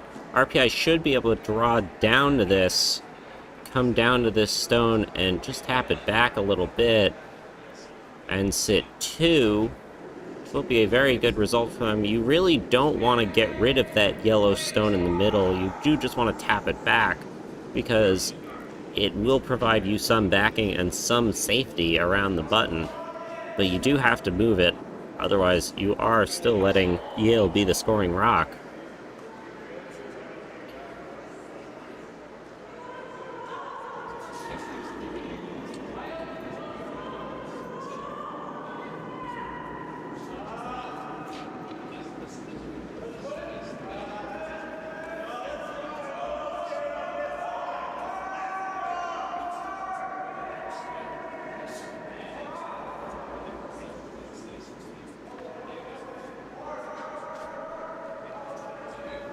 Stone just going to be light. It will overcurl, and that is not going to be a great result of your RPI, because now you are just protecting that Yale stone. So, causing a little bit of a problem for them now going forward. They will need to tap that stone up, but it is covered just a little bit by that red rock, that very high red guard that you can see there. Not enough. You can get around it, but now you're playing a run back instead of just playing a freeze. Rough if you are them. It can be very hard to sort of think of what you want as your missed shot, and that is something where a lot of the skill comes in, and takes some practice to get used to, is just, would you rather miss heavy or miss light if you are throwing a stone? RPI missing light, when in reality you'd be fine with missing heavy and tapping and having hit that yellow stone back a bit. Yale now just able to place up another guard there and protect their stone even more. RPI really got to just draw around and get to that rock, move it back maybe a little bit, but if they can get to the corner of it, they will be counting.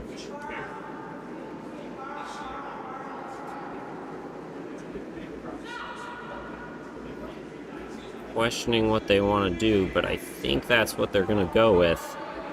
Don't really have much in the way of other options. Daniel once again just trying to draw to the forefoot, really been playing that particular shot all game. And if you're a skip, you really, I mean, it's not the worst shot to be throwing, but you want your shots to be as easy as possible. Ideally, you can end up in a if you've done everything right, in my book, you're in a situation where you're throwing just guards, but there is some debate as to strategy there. You can do what you want. Another draw to the forefoot. This one got to get past that red stone thrown by the third, but it is going to be hard, especially given that this ice has been acting so strangely for these players. Not exactly used to this kind of weight. This rock is going to just be wide. Out here it has been pretty straight and not necessarily finishing enough, and it's just going to come down and it will move over, but that will not be out counting.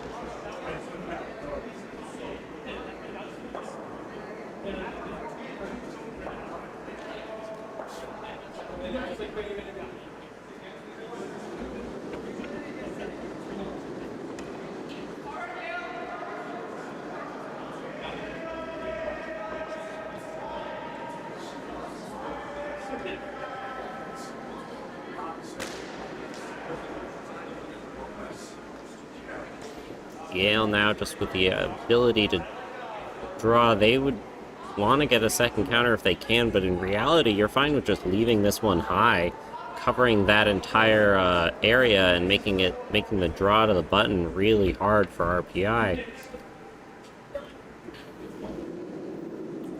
This side has been pretty straight, but if you're throwing lower weight, you won't really run into that problem because you won't need to worry about it too much. We're going to be sweeping this a lot. Let's rock a little further in, so it will curl a lot more. It seems like it is very line dependent there, but it can be very release dependent as well.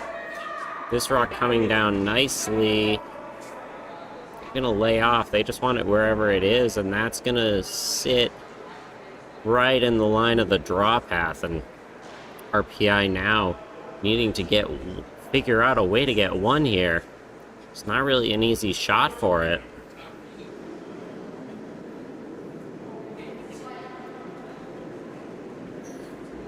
You've got to... I don't even know what your options are, to be honest. They're gonna have to think about this a good long while. But really, you kind of just have to draw around.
Yale just going to throw this rock off the side. Not really many options that they have either, but they're happy to just get their one and be up 10-6 here.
So Yale now up here 10-6, last end going in. RPI desperately needing to score big here, needing a steal of 4 to tie this game.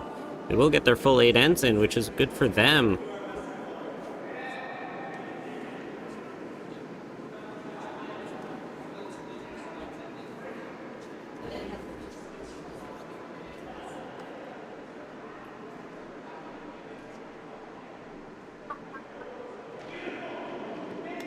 Yale, or RPI really just needing some guards in play to use.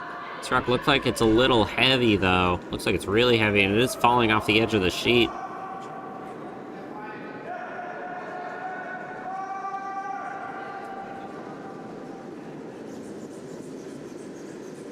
There will be something in play, and they will be able to get it pretty far, but still towards the edge of the rings. Not a terrible result if you're them. You do have hammer here.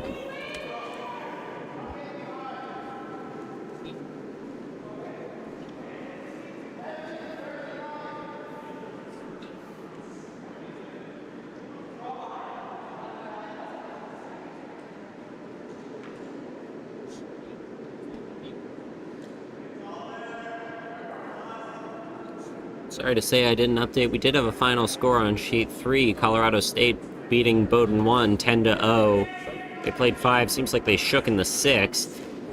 That will be the final score there.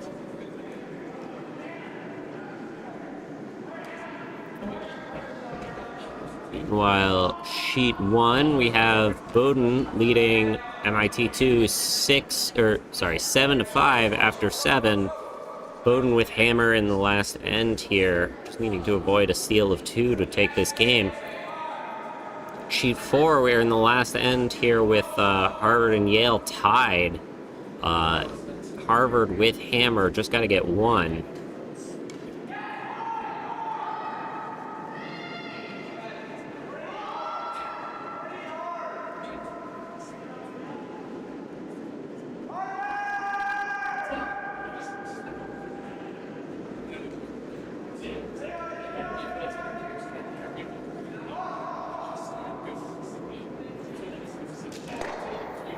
And RPI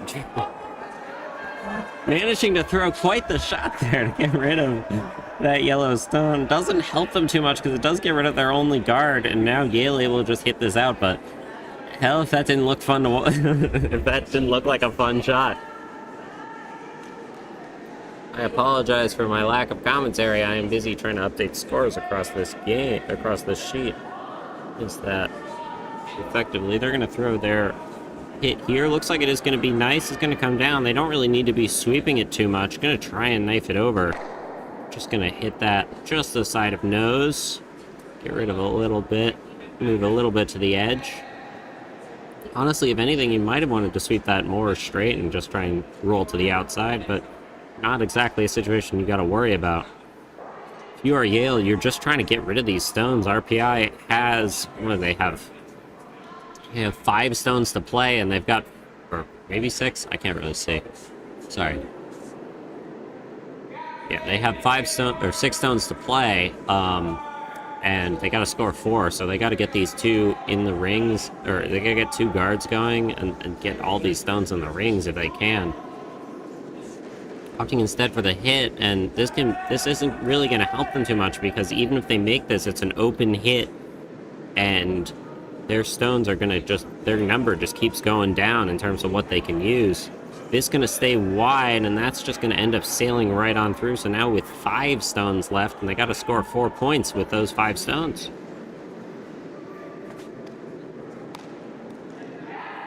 Yale not really in a bad situation, just going to draw to the edge. Honestly, you want it as far back as you can. You don't want that to be guards that, or you don't want any guards that RPI could potentially use to get some points going here.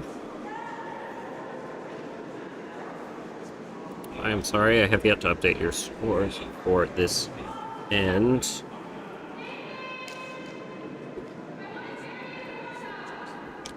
Yep.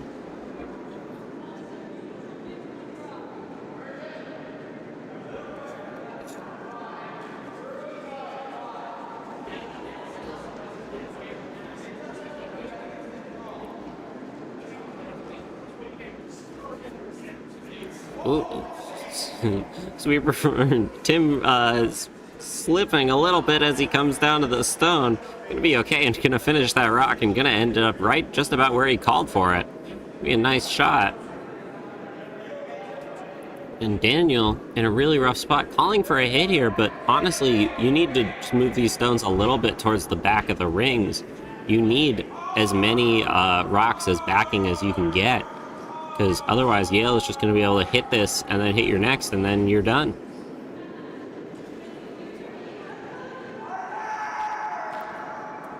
This stone is, and that might just sail on through. It will. Rock is going to catch too much.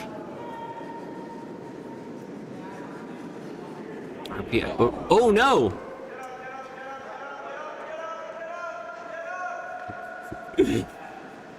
Looks like Vice from RPI falling down over there, getting helped back up by Tim.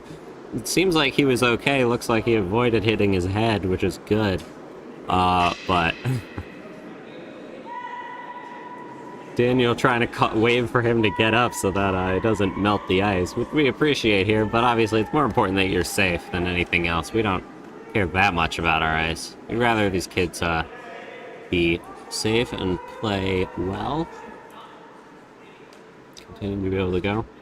And Tim just going to put another one in the rings. Honestly, you could even take out your own stones.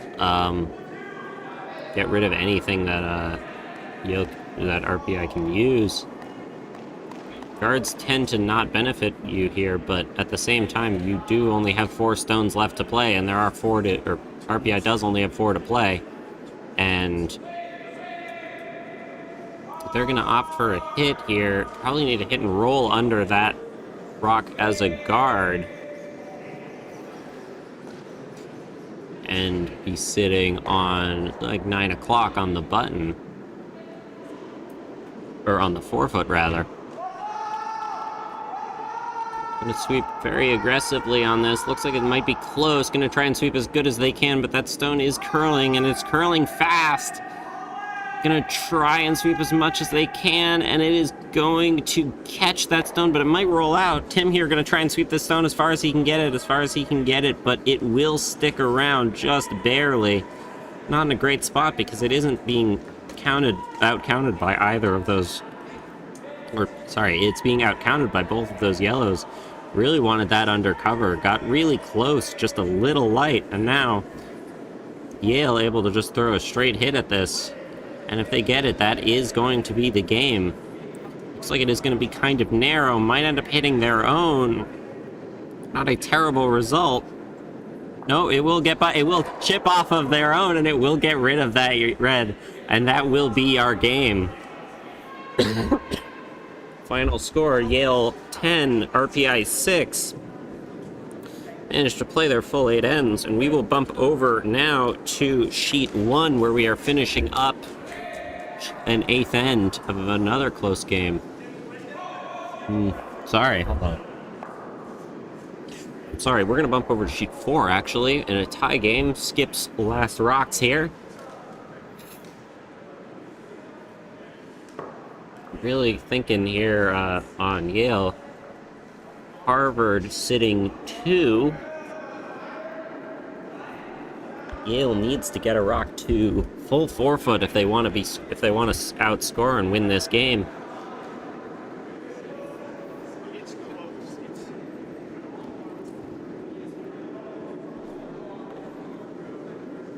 Harvard with hammer. This is going to be the last stone for the skip of Yale 2.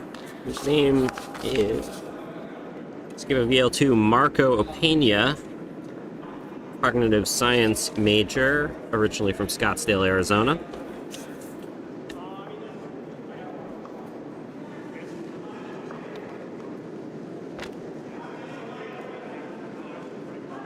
Stone gonna come down, and it is going to come close, but they might need to sweep that. They're going to lay off of it for a little bit. Going to try and knife it over and get it behind cover if they can.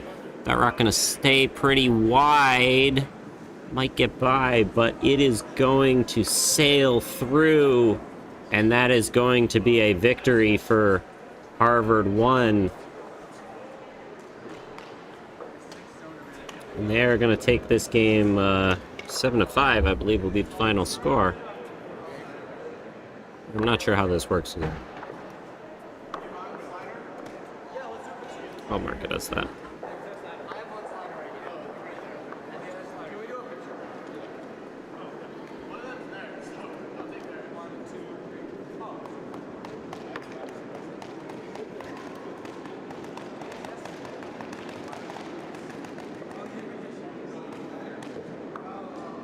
Now we are going to bump you over to sheet 1 for the end of this game.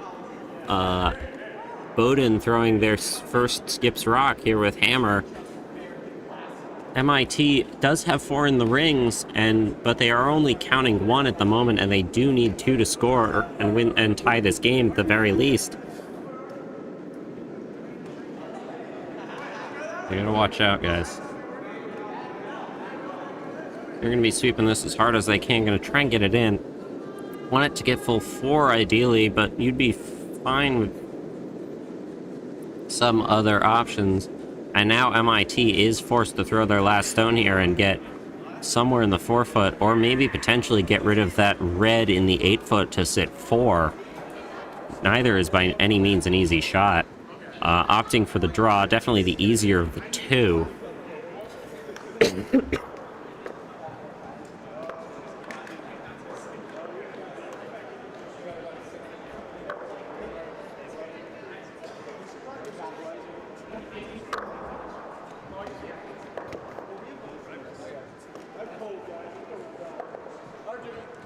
Oops, I messed this up.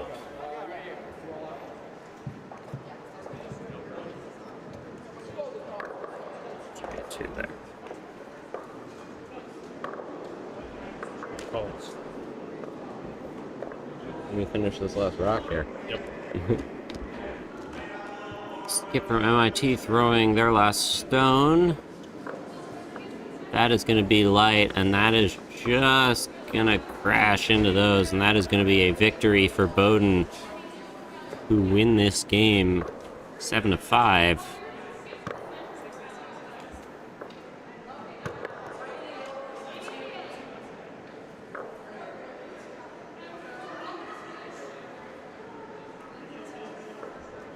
And I will send it to the overview so you can see our final scores here. Bowdoin 2 takes the win over MIT 2, 7-5. RPI loses to Yale 10-6. Colorado State wins 10-0 over Bowdoin, and then Harvard 1 beats Yale 2, 7-5. Those are our finals. I'm Isaac. This is I am going to sign off here for the evening. Hope you, or for the morning. Sorry, I'm very tired. So that will be it for me. Thank you for watching, and we'll have our next draws coming soon.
Not yet.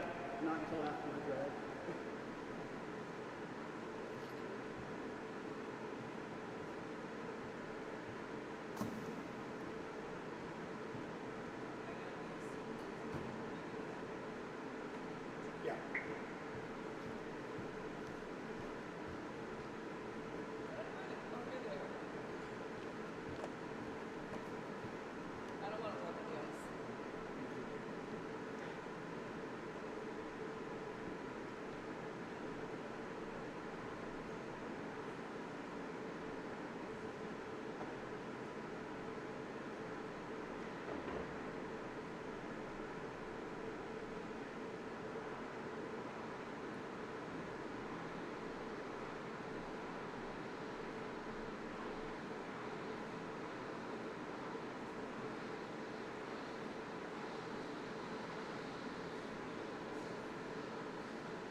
Get that nipper running.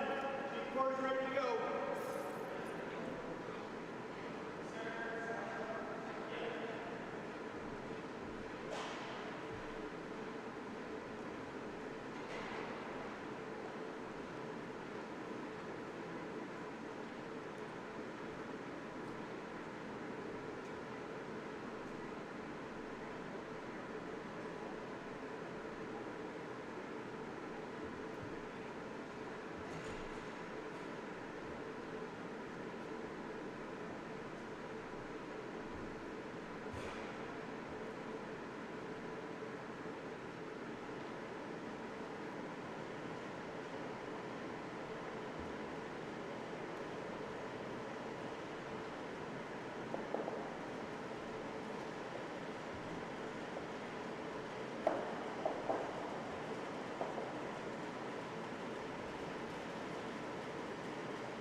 They just keep bringing them back this way, so it's like, yeah. I keep bringing them. I know, that's why I said. They go on the floor, and then I get a pebble and step on one. That's what I was.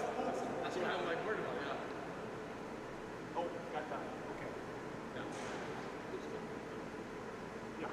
Towel, you know where they go, right? There's a black bench. Like a black, low bench. Oh, I meant to ask you, Dave, after pebble, I'm not going to do the white towel. Right. Yep. There is, so where that is all at, there's a little slide out like paper that says dirty white towels. I just took it on wash it right back because I didn't know what to do with it. I knew you'd have to Just wait until they're enough of the light up and then light bulb and wash it.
Welcome back to our Broomstones College Spiel.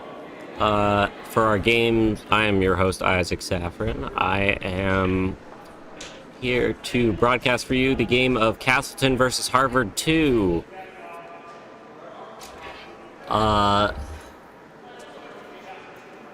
These teams, I'm getting up their names for you, but starting off their second draw here, our fourth draw of the Spiel as a whole. They are looking to get another victory here. I'm not sure what the score, where this game lines up in the standings. I should have looked into that, but I did not. Because I'm a real professional and I make things up. Our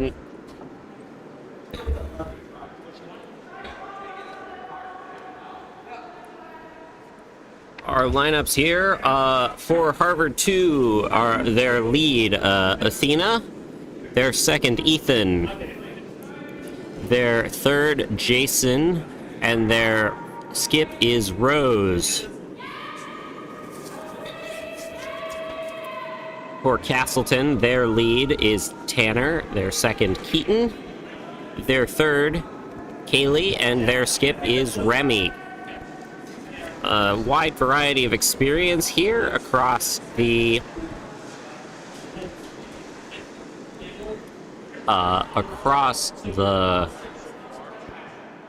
teams, varying from Castleton, who have an 8-year, a 3, and year curlers, and one person who this is their second day, their lead. And on Harvard, we have, I'm not sure about their skip, but 2 of their people are first-time curlers. This is their first Spiel, and their second, Ethan, has played for 4 years.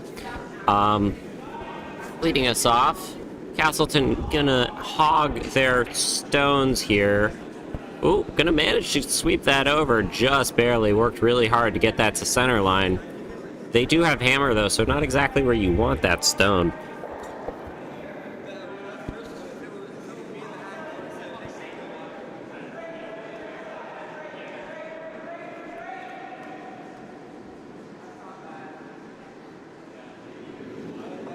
Going into our second stones here.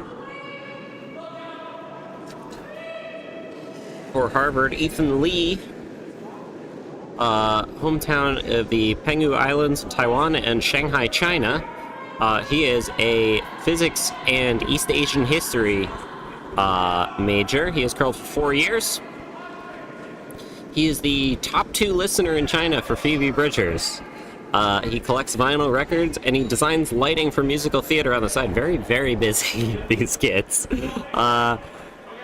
That between doing that and major and minor, I'm not sure if he's a double major there. I'm not sure, but very, very busy. In addition to curling, of course.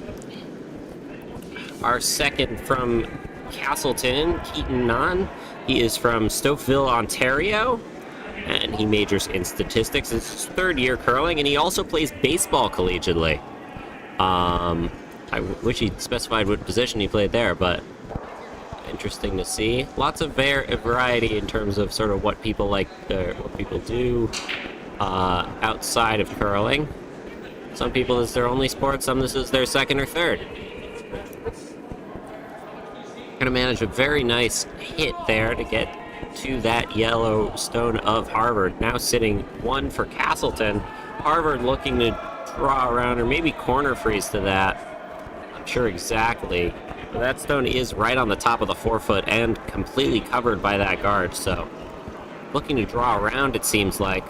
You wouldn't be opposed to it ending up on the corner because you could hit your own later to get rid of that red stone, but Castleton putting on the pressure with that shot to make Harvard deal with it. Obviously still covering the center. Castleton does have hammer, but not a result you will ever complain about if you are them sitting 1. Stone is going to come in. They're going to try and sweep it as good as they can. It's going to keep going. It's going to keep going. They're going to keep sweeping it as much as they can. It's going to get as far in as possible, and it will get to the corner just barely of that red stone. That's going to be a very nice freeze for them. Castleton opting to put a guard there. It looks like throwing the other direction. Not sure if they're still throwing a guard here. Try and maintain their 1 this early on. It can be reasonable to just want to keep your 1, get a little bit of scoring going, not make this end too complicated. But you should be thinking about getting 2 whenever you can, because all these points count, and as the hammer team, that is your sort of prime goal in any situation. You can reasonably score 1 as the hammer team without much work, relatively. But you really want to get 2 if you want to be, like, doing particularly well. That's going to end up rolling in and tapping those stones back. Moving it in a little bit, making that hit slightly harder for Harvard, but not significantly. You can still see just a little, like 3/4 of that rock. They're going to come around. You still just got to hit it on the outside, and you should be able to get rid of that red stone on the 4-foot, and you will be sitting 1.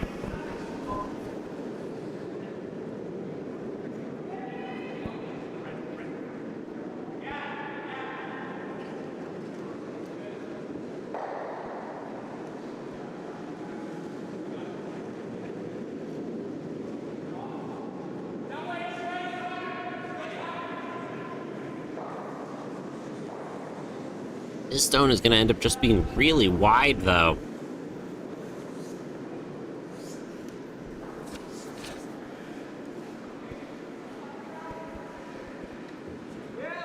And I apologize. It looks like I may have missed one person who is playing.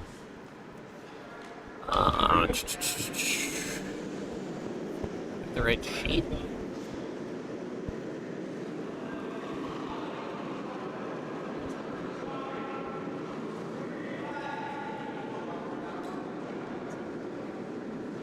I'm unsure. It looks like Harvard does not have their regular roster here. I think their lead is Victor Lee here in the blue uniform. Victor, a longtime member of Broomstones and a full-time student now at Harvard, so able to play in this spiel. Sort of just filling in on this team as Harvard 2 was not able to field a full 4. A lot of experience able to help out some of these newer kids and give them a chance to sort of learn and see maybe how they're supposed to play. Coach for this does regularly help out in terms of coaching Harvard and MIT. So a welcome addition if you're Harvard too.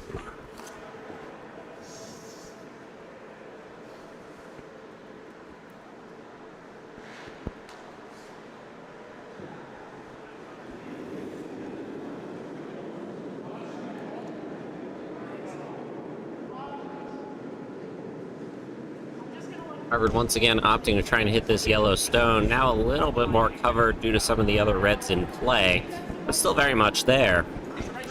You don't need to get to nose. You can stay on the outside of that stone. You can even get rid of both the red and the hit your yellow and potentially get a double. You hit this with enough weight. Rose, the skip for Harvard 2, unfortunately I have no information on. Just wrote name. Rose, or is it Raw? I think it's Rose. This stone is gonna be curling in. They're gonna try and sweep it as hard as they can, and they're gonna get it by, and that is gonna hit that other stone and roll under to the other side. Harvard now sitting 1 in a very tough spot to get rid of. Can't get to nose on that rock because it will hit the top yellow there, so Castleton now opting just to draw in. Now with Harvard sitting 1, it's Castleton's pressure's on Castleton to even get 1 out of this end.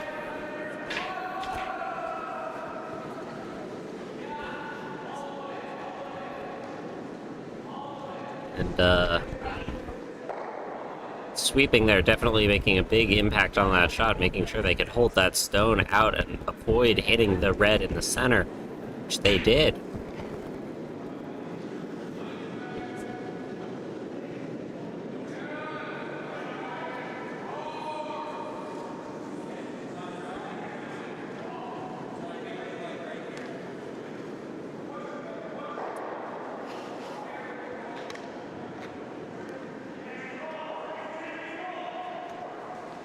Castleton gonna hit and roll in there. That stone is not gonna be counting. Harvard's still sitting 1, but a little easier to do. You can do a run back on that red into the yellow, and you will be able to sit 2, maybe 3. Harvard opting to try and put a guard up there.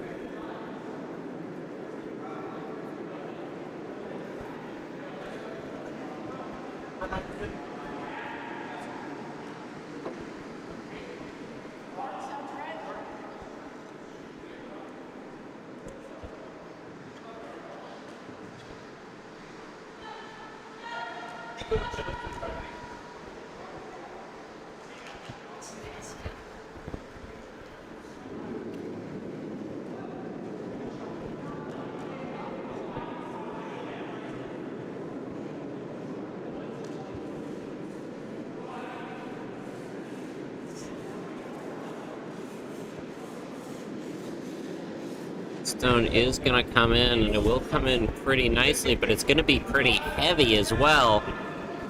That is just going to sail through those 2 red stones, and that's going to end up in the back of the house. Going to keep sweeping it. Is it going to stick around? No. They're going to manage to sweep that out, and now Castleton with the chance at the run back here to sit 2. Knows it. They sit 3.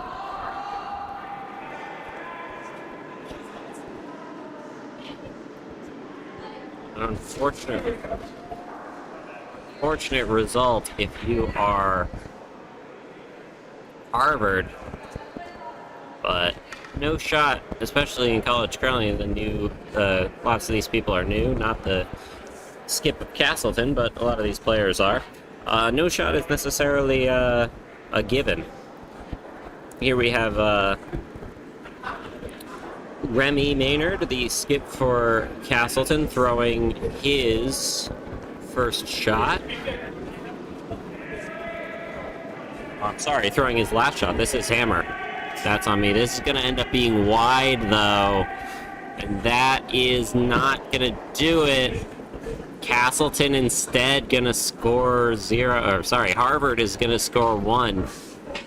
And it's going to be a steal. Remy, the skip for the skip for Castleton is from Scotia, New York originally. He is a physical therapy major. He's curled for 8 years, and he also plays tennis collegiately. So this team, it looks like a lot of them play do other sports and such. We'll get into some of the other members, but both Remy and Tanner, the lead for Castleton, play tennis collegiately. So wonder if that's how they met, probably, to be honest.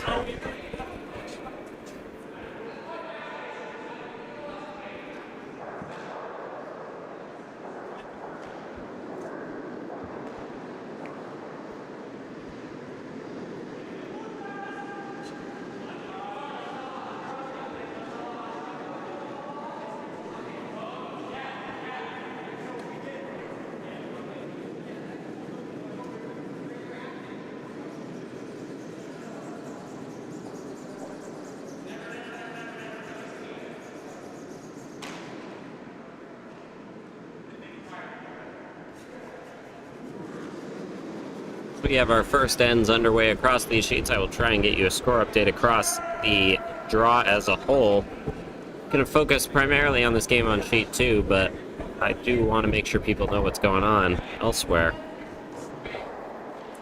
Should this game end early, we will bump over to some of the other sheets for their last couple stones, but for now, we're going to stick on sheet 2 for just about the entire day today.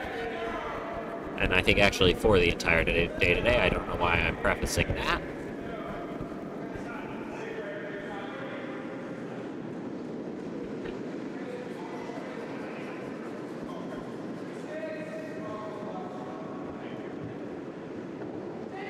So yes, Victor Lee is playing lead instead of Athena.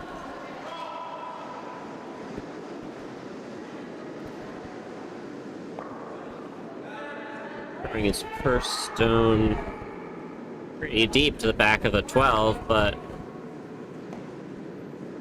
not terrible. The stone going to come down nicely though, and that's going to end up being a very nice guard as long as they sweep it to center.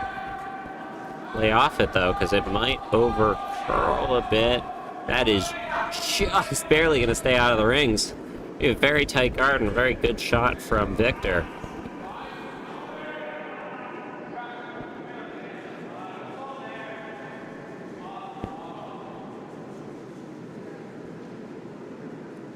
A little bit of an overview here across our sheets as the first stone comes in. We have, I don't know why one of those is visible. That's on me. We have Penn State 1 playing RIT, they're leading 1-0. Castleton is playing Harvard 2, Harvard leading 1-0. MIT 1 leading Penn State 2, 3-0, and UPenn leading RPI 2, 2-0.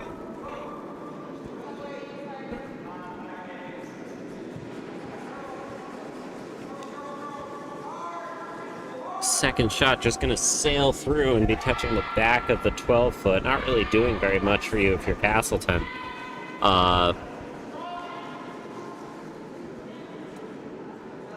Ethan Lee throwing his first stone here.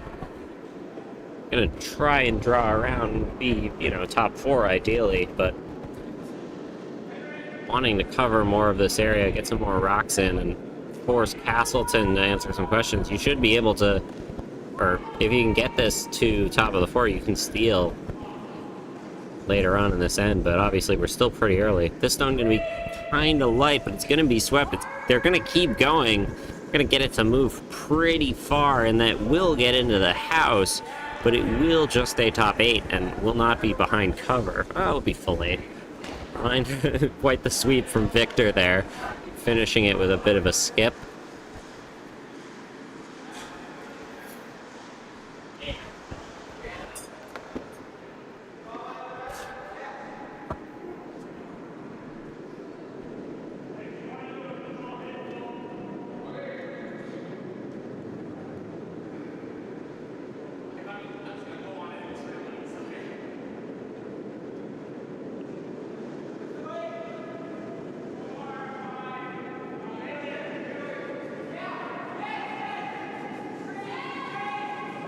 throwing... Oh, is that Keaton? Yeah, Keaton throwing his...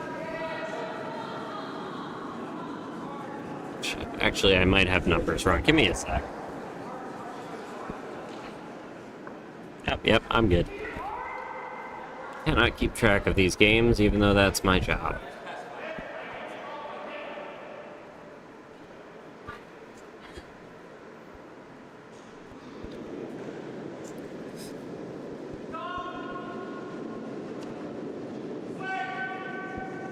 And second stone here, just gonna once again try and draw around.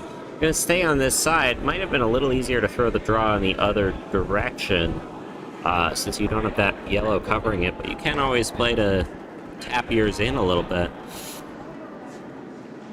This is gonna stay wide, and they're gonna try and knife it over as much as they can, and they will be able to get it to curl over a bit and tap into that back red and now be sitting 3.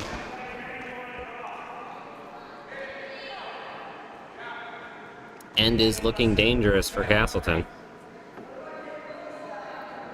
So we will see Keaton's last shot here, this end.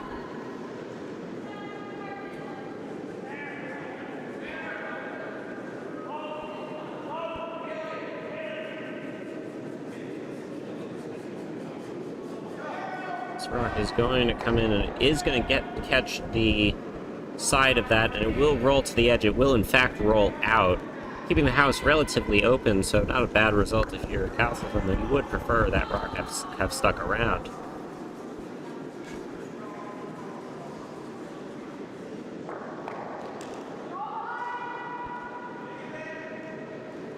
And for Jason Dung's first stone, he is originally from Vancouver, Canada. This is his first spiel. He is an electrical engineer. Represent. He loves photography and is an unofficial Guinness World Record holder. I think I need these kids to specify more information when they post things like these, because all of these just raise far more questions for me that I need to know the answers to. This stone is just going to sail through, though. End up going to go right between those two and tap out one of their yellows to now just be sitting 1 in the rings. Oop. Sorry about this transition. But now able for Castleton to just draw around here. It's going to be Kaylee Abbott-Bishop's first stone. She is originally from Newbury, Massachusetts. A double major in theater with a concentration in technical theater, and mathematics with a concentration in statistics. Very busy. Also currently working towards her 100-ton captain's license. She's curled for 3 years, so relatively experienced as far as college curling goes. Most people here you won't see having played more than 3 or 4 years, obviously. They only play in college. There are some exceptions. Kids who do grad school tend to play longer, people who did juniors, that kind of thing.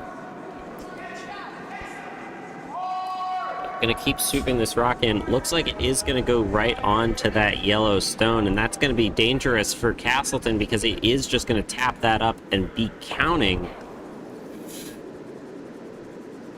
And so now, instead of having an open house that they can get to, now Castleton guarding a stone of Harvard that's now sitting at the top of the 4-foot.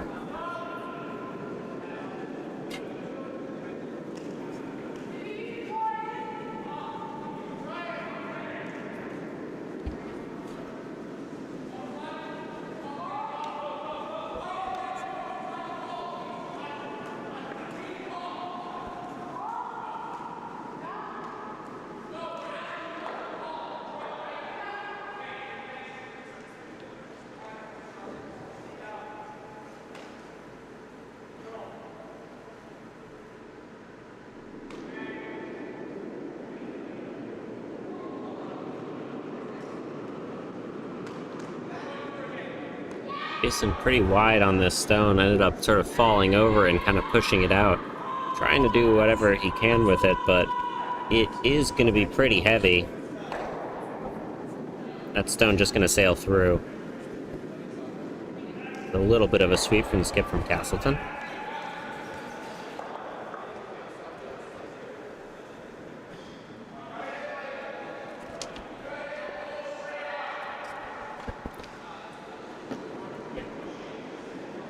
Castleton celebrating their coach's birthday today. Happy birthday to Dean, longtime coach of the Castleton curling team. I was a coach when I was playing, and glad to see lots of people sticking around to help teach these kids how to play. Well, mostly kids. Some of them are older than me, but not many.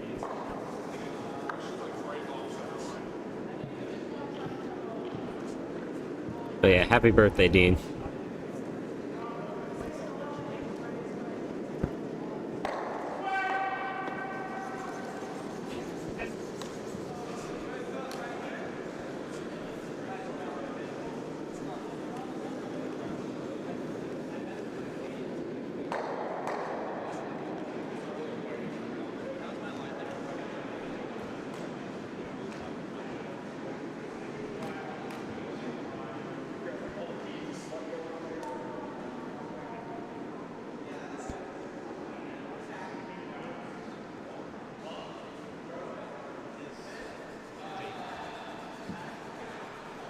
Harvard opting to draw around, get another one counting. If you can get behind that red rock, be in a pretty good situation. Potentially able to steal two, more likely able to steal one, if anything. At least cut down Castleton to 1 point. Still going to stay pretty wide, but they have a tendency to snap right at the end, so it's been relatively straight about 3/4 of the way down the sheet, maybe a little further than that, and then just cut a ton right at the end with the way a lot of kids tend to release these stones. This is going to end up being very nice and just end up being a guard on that stone. It looks like it might be touching, but hard to say.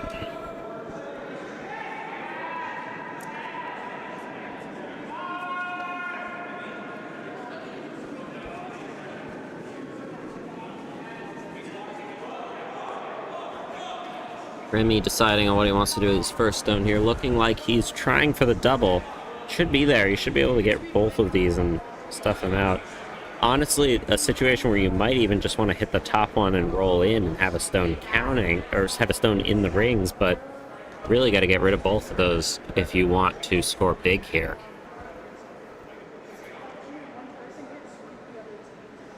Two stones to play. Let's see what happens.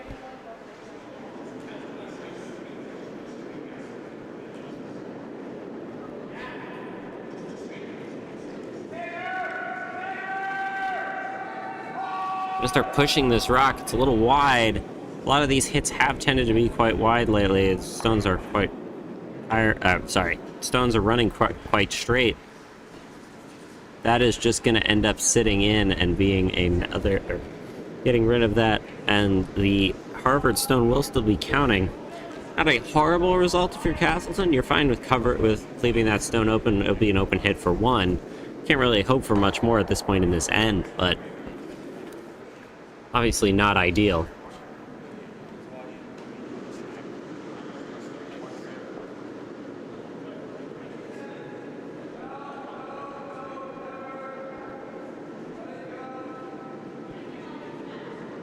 Seen a lot of kids miss wide on hits today and yesterday. Ice running relatively straight on those, even if it's curling a lot on your draws.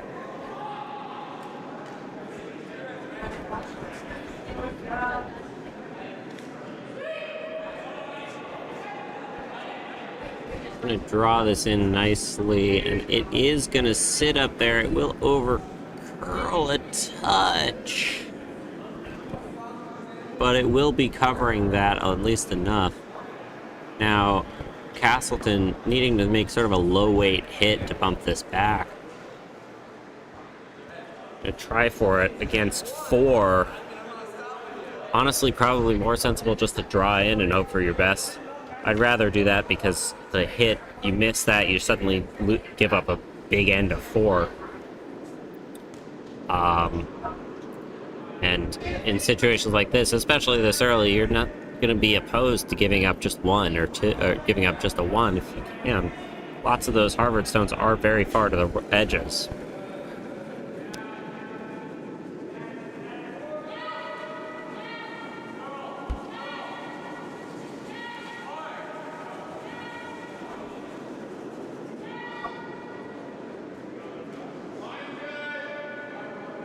This line is looking pretty close. Looks like they opted for the draw. Much safer play if you're them. Gonna try and suit this as much as they can. Gonna really have to go to get it to go in. And that is gonna come down to that stone, and it might actually outcount. No, it will roll to the outside, and that will be one rock for Harvard, but a much better result than giving up the 4, so a nice shot there from Remy. We will go into our third end. Harvard leading Castleton 2-0.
I am back. Apologize. I went to eat lunch. Which is a good a time as any to thank our kitchen crew this evening. Or this evening. Goddamn. I keep saying that. Our kitchen crew this spiel. We're doing a great job trying to make sure people stay fed. Busy. We got a lot of people here. A lot of hungry folks, but they're doing a wonderful job, and we appreciate our volunteers very much. Harvard just gonna sail this one right through.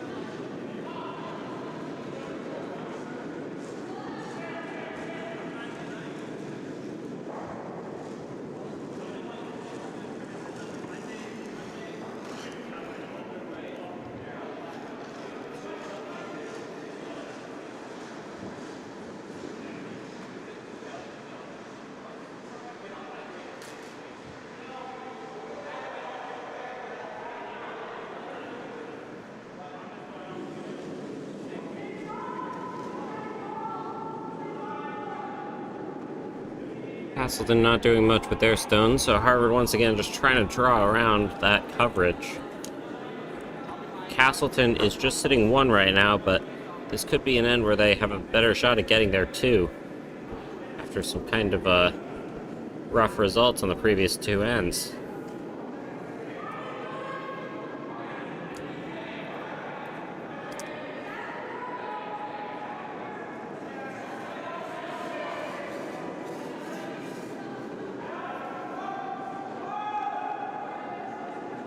And this stone is also just going to go right on through. So Ice being very quick down this line. They've thrown quite a few stones.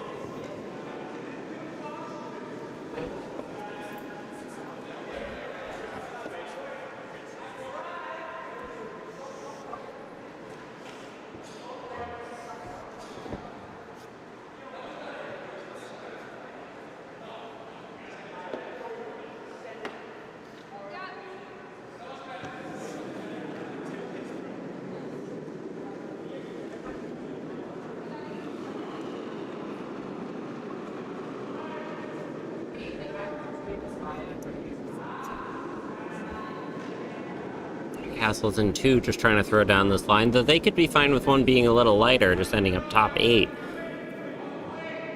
The stone is going to be on the lighter side, and they are going to get their sweepers going on it.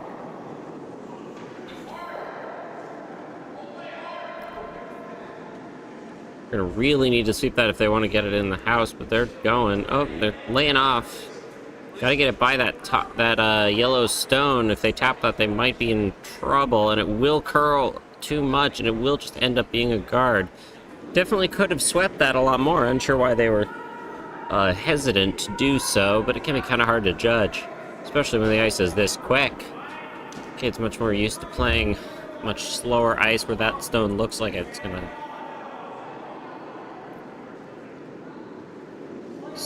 hog completely.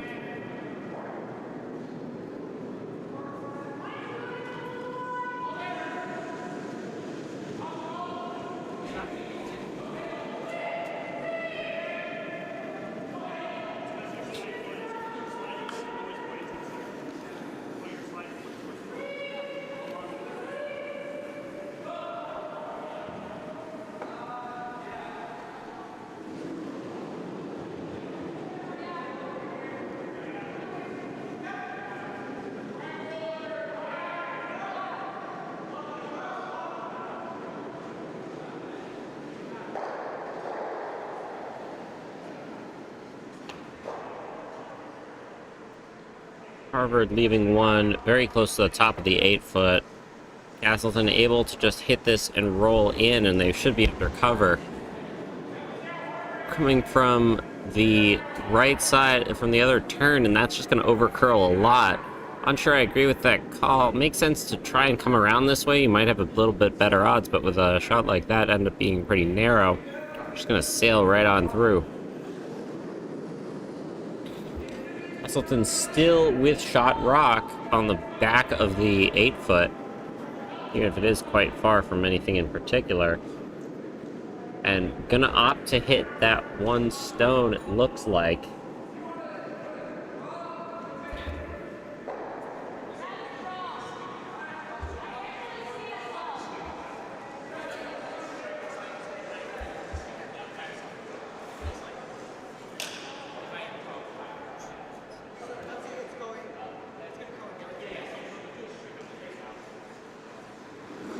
For those curious at home, I fixed my hoodie. It lost one of the strings into the hood, but I have dealt with that now.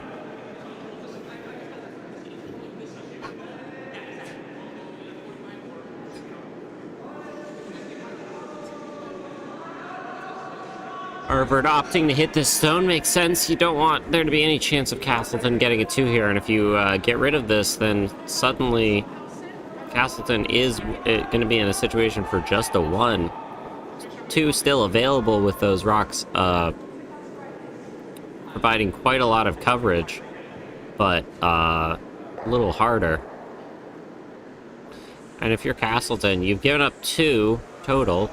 They've been singles, steals either end, and that's not. I mean, obviously, you'd much rather score, but in this situation, you can kind of just play as though you're playing it against the team with hammer, and they got it. This stone going to curl. They're going to go for it. They're going to lay on it as hard as they can, and it is going to overcurl a little bit, but it will get to that stone, and it will curl, and it will hit it enough and sit on the back of the 8-foot to count 2. Castleton opting for the hit here on this rock. Not necessarily sure I agree with that, but if they prefer this line, then it is what it is. I feel like the draw around is probably the safer play. But it is really about whatever you're most comfortable with. Problem with this shot is that if you nose it, you end up just being out in the open as second rock, and Harvard just able to hit that. You do need to get the roll on this stone to be able to get your 2.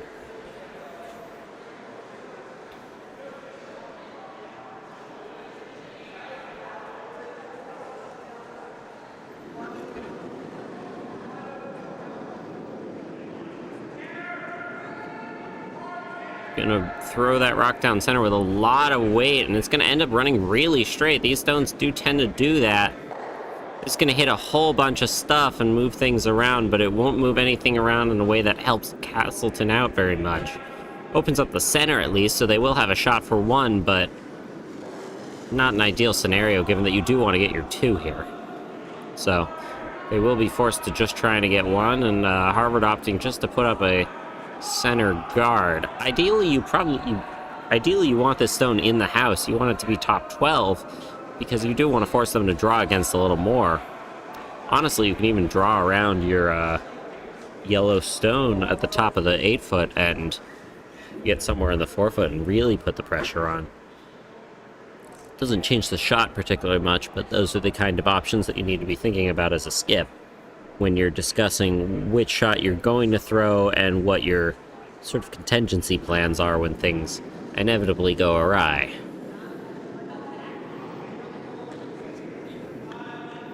It's going to be pushing, or call for the stone to be pushed. Victor really trying to carve it over as much as he can, and it is going to go. It will get there, and they're going to sweep it as much as they possibly can, and it is going to manage to keep going. Going to lay off and end up with just a guard. Not sure I necessarily agree with that. I feel like you could have tried to keep that straight and end up in the rings, but ends up where they called for.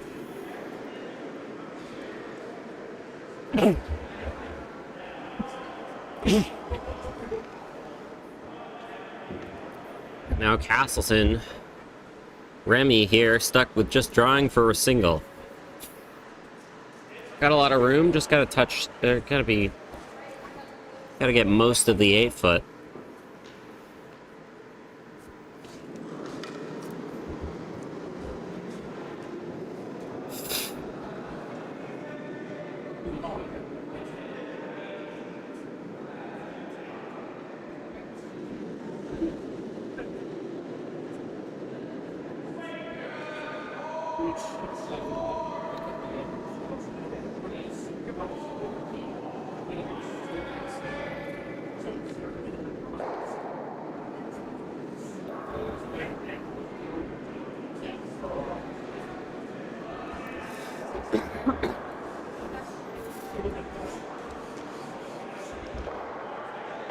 Stone is going to end up being heavy. It might just stick around. It's rolling to the edge, but it will stick around, and that will be a single for Castleton. So making that shot the hard way, but they do get it done.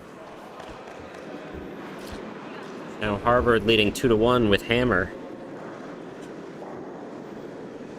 Able to really try and put the pressure on in this end.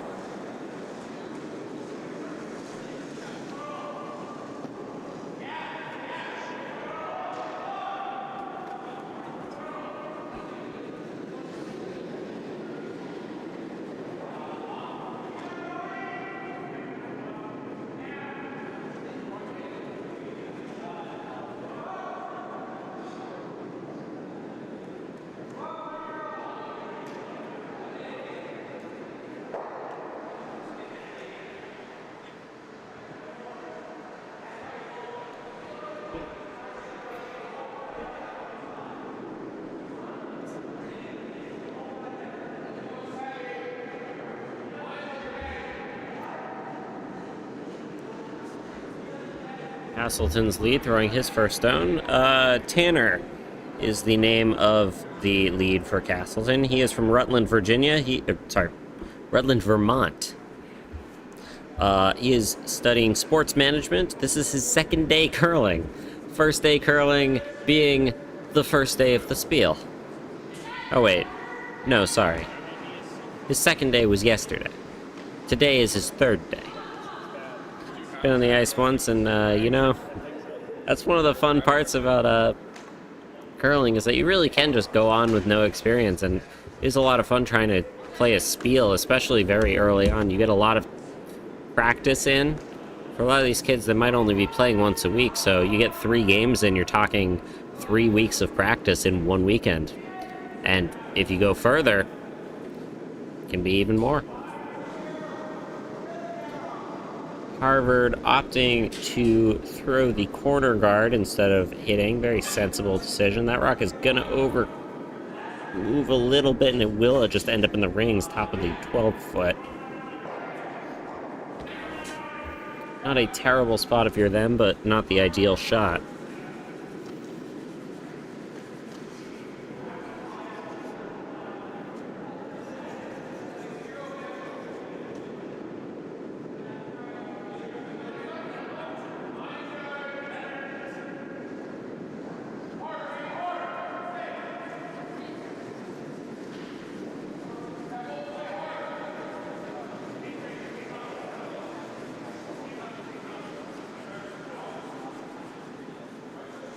And trying to get their center guard, really got to push it over to get it close to the center line. It's going to be very close, and it will end up catching enough of it, and that will be a very nice guard from them. Very close, very easy to use for raises if necessary. Ideally want to have moved a little more to cover more of that red stone in the back of the floor, but by no means a shot that you're going to be concerned about. In fact, it does look like it covers just about the whole thing. Like a quarter to less uncovered.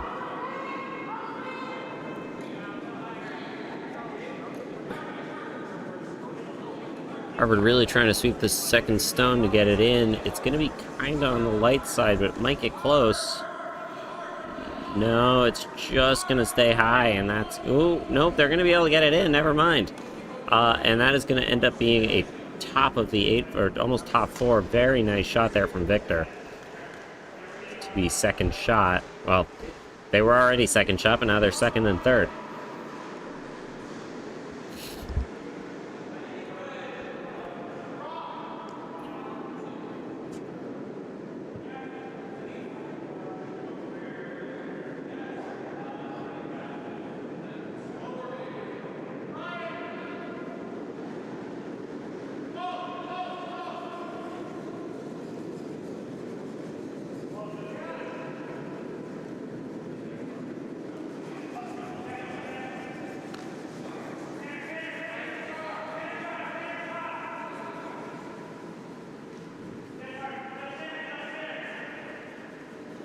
This stone gonna end up being short as well, and that's just gonna be a guard. Not really doing much for you if you're Castleton, and in fact making that difficult to get that raised if necessary.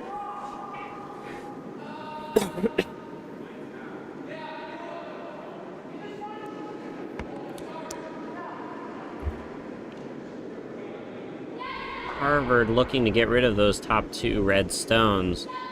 I don't know if they're actually hurting them that much. Well, no, they do have hammer. Never mind. So yeah, that would be very reasonable.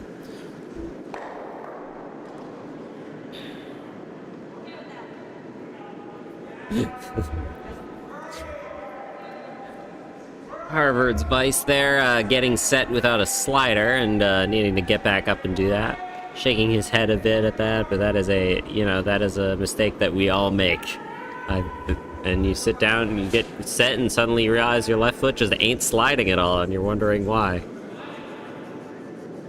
This is going to stay wide enough to get rid of that. It is going to end up hitting the red stone in a very unfortunate result from that shot. Clears up that one, but does make it such that Castleton is now sitting 2 instead of 1.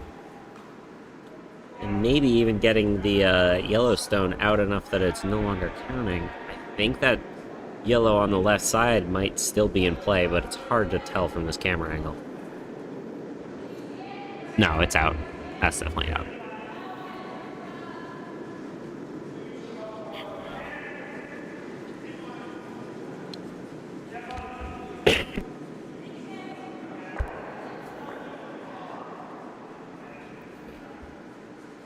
Castleton once again throwing here and just ending up really light on these last 2 stones. Not really getting them much going on. Really just wanted that to get over and be a center guard. I mean, probably a little bit on the left side. Well, left side from the top view here, that is.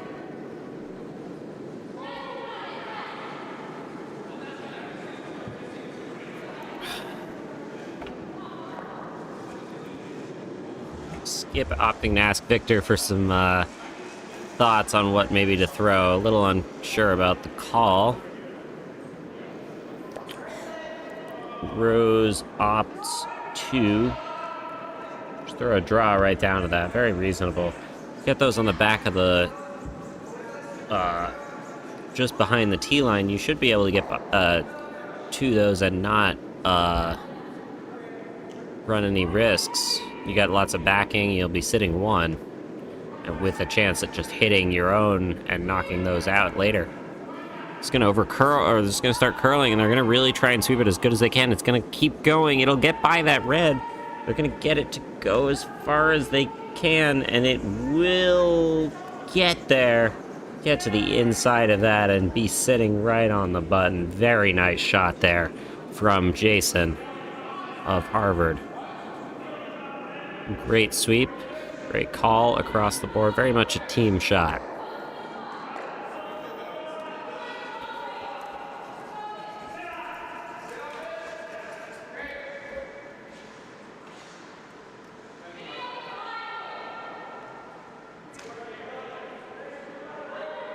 What?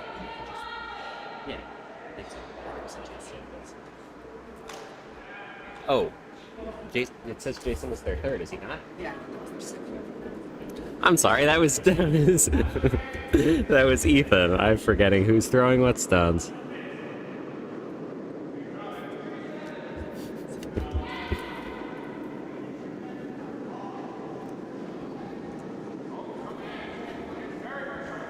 This is why I can't be left in the commentary booth alone. I tend to make these errors. Ooh, Castleton just gonna make that hit and tap that stone back a little further. A very nice shot. Harvard now with more opportunity to do the same, though. They can just throw down to that, and they will be sitting. But Castleton making it such that they're sitting 3 instead. Got lots of backing, though, for this draw. Now it is going to actually be actually be Jason's time to throw instead of Ethan.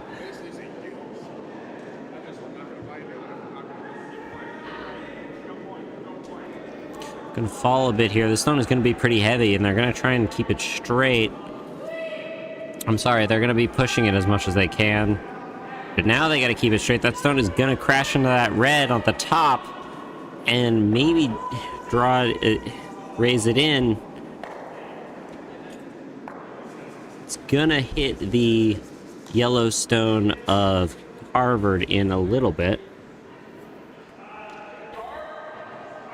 But Castleton's still sitting 3 and now with a little better coverage on that stone. Just going to guard this to keep Harvard from being able to raise anything.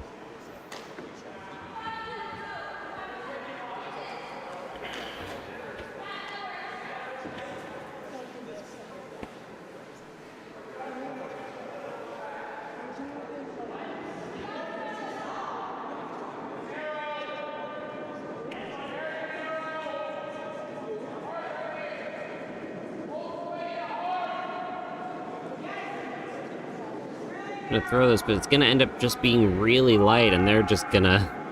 The sweepers are gonna give up on that stone. Not really gonna try and create a miracle there. You're not gonna be able to move it that far. Now Harvard with a chance at a raise here. If they can get it, they get down and be right on the button with lots of backing and lots of protection.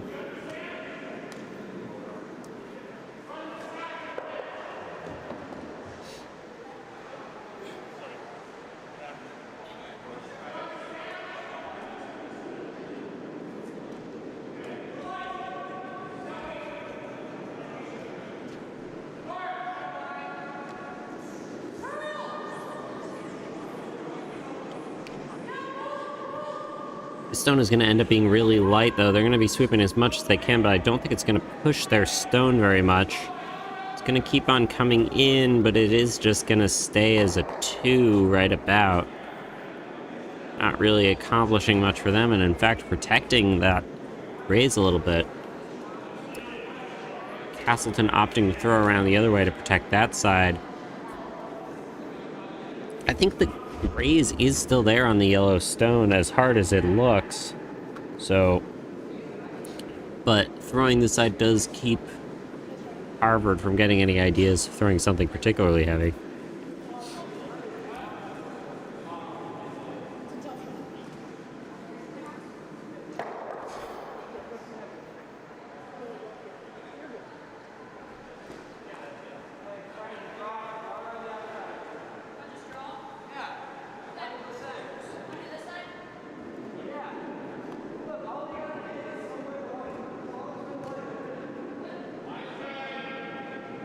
Weight is looking good, but it is going to be kind of narrow. Gonna need to hold it straight and maybe get off of that yellow stone, roll over a little bit. It will do pretty good. We'll get a little bit of a bump, and that is going to end up being a very nice positioning for Castleton, covering those stones. Harvard opting for the raise here. It is definitely still there. Stones will curl enough at the end, and you don't need to move it too far. You just got to get it a couple feet. Opting to not throw very much ice.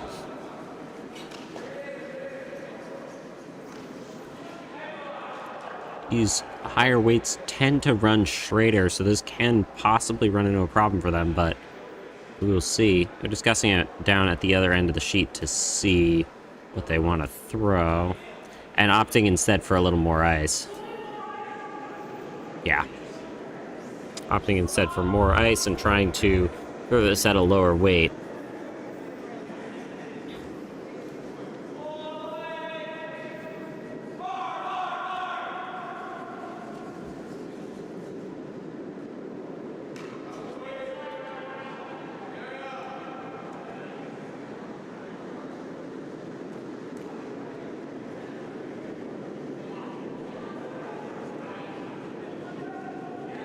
Try and hold this rock as straight as they possibly can. Victor sweeping for his life.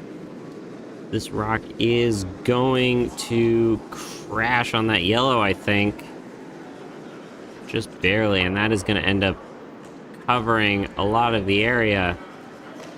Castleton sitting 3. and able to just put up a guard. Really, you could do with it being higher. You just got to cover that one area and protect the raise. But very dangerous situation if you're Harvard right now, because you need to avoid this big steal that's set up right now.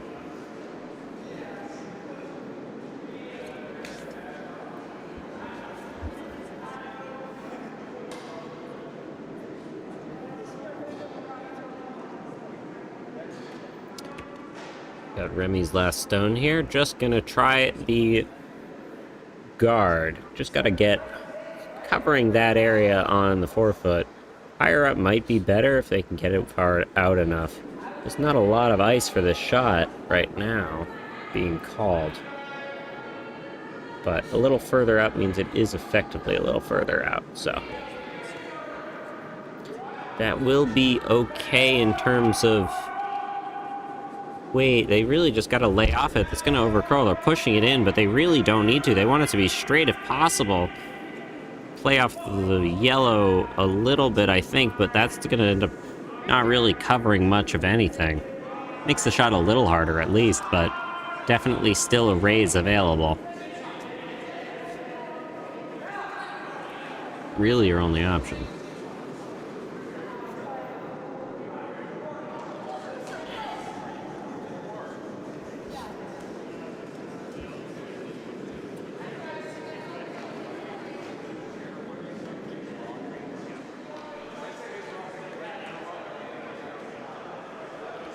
Harvard once again going to try this raise to score 1, playing against 3.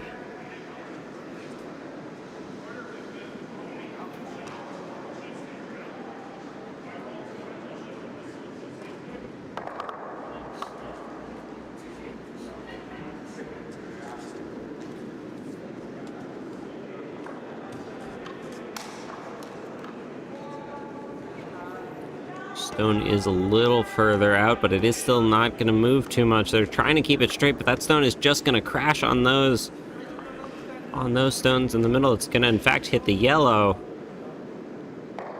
And that is going to be a steal of 3 for Castleton.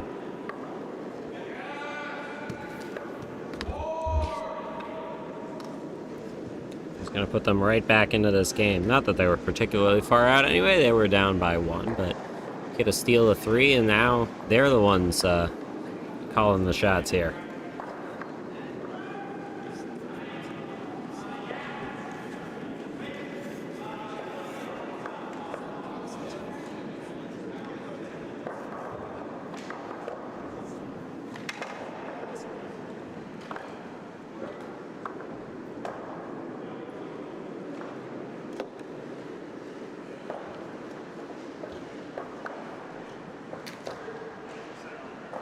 Go to some updates for you across the draws. We have Penn State leading RIT 2-1. Our featured game here, Castleton leading Harvard 4-2. MIT 1 on sheet 3 leading Penn State 6-2. And UPenn leading RPI 2 3-1.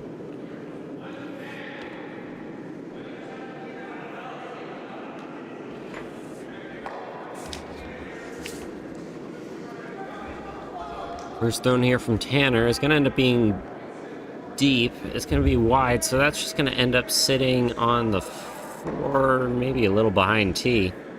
Yeah, that's going to end up being further than that, actually. Back 4, a little bit on the edge. Not where you want it, but very, at least usable and maybe playing for a lower scoring end here. Harvard opting for the guard. Need to get their 2 stones.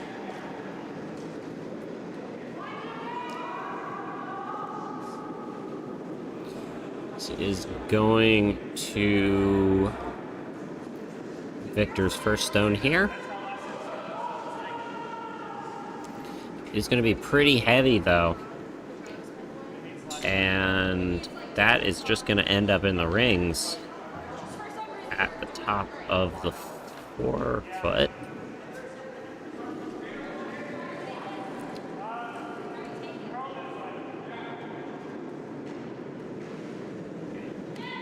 Castleton opting for the guard here.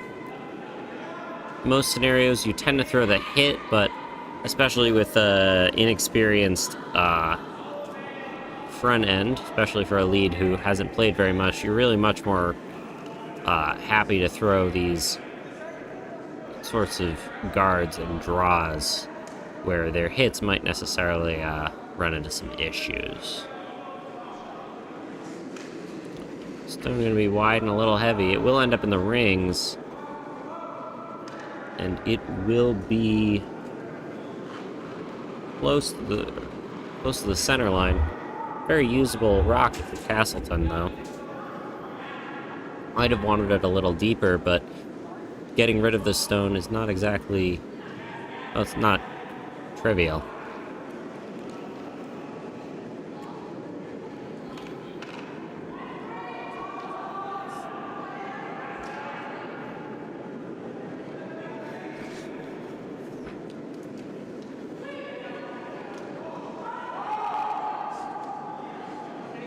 Harvard opting to throw to the wings.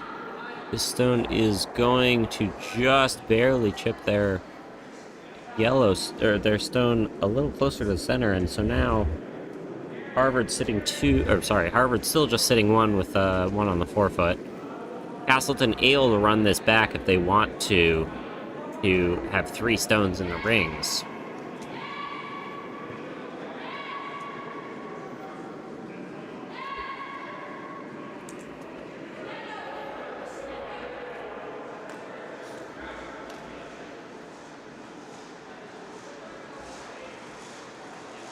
Opting, I'm not sure if that's what they're going for. It's hard to tell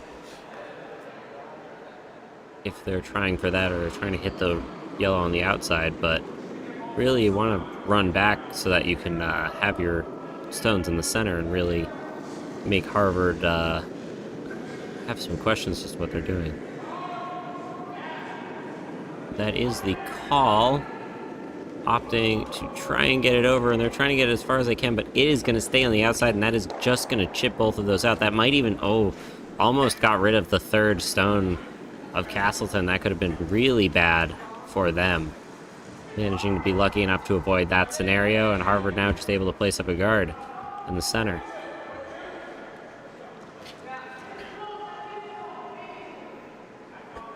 Discussing potentially hitting that one on the back, but instead opting. Questioning what they want to do.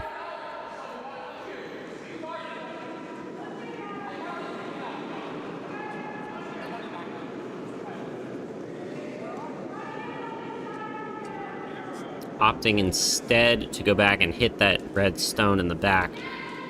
Probably the right call here. You can end up, if you can be in a situation where you're sitting 3 stones, especially with hammer, be very happy about it. This stone looking a little wide, but it probably will get there.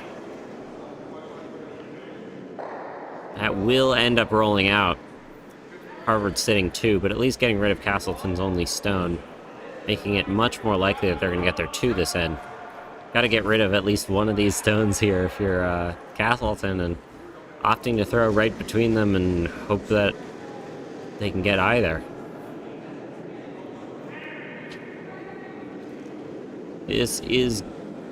They're going to sweep it as hard as they can to try and get rid of one of these stones, and they will get there. Sometimes that can be the most nerve-wracking shot, is seeing 2 stones, you can hit either one, and there's enough space in the middle to miss right between. Luckily not the result for Castleton, but can be quite scary. Harvard looking to just get another one on the edge here. Get one in the wings, split the house, make it hard or impossible to get rid of it. You get a double, and just try and coast this into a 2, if not a 3, depending on the results from Castleton's last stones here.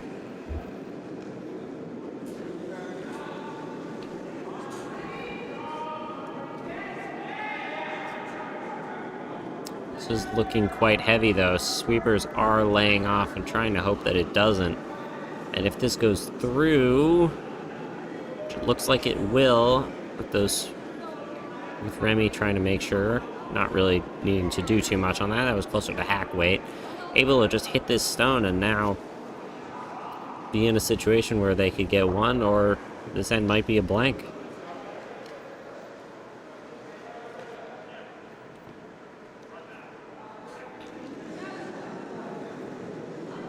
Opting to come this side on it. Stones have been running rather straight on their hits, so playing close to the center might benefit them, might curl a little bit more.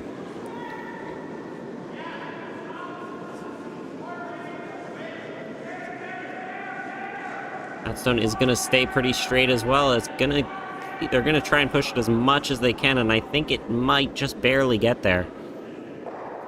It will, but that stone will, they will lose the shooter, and it will be an open house for Harvard.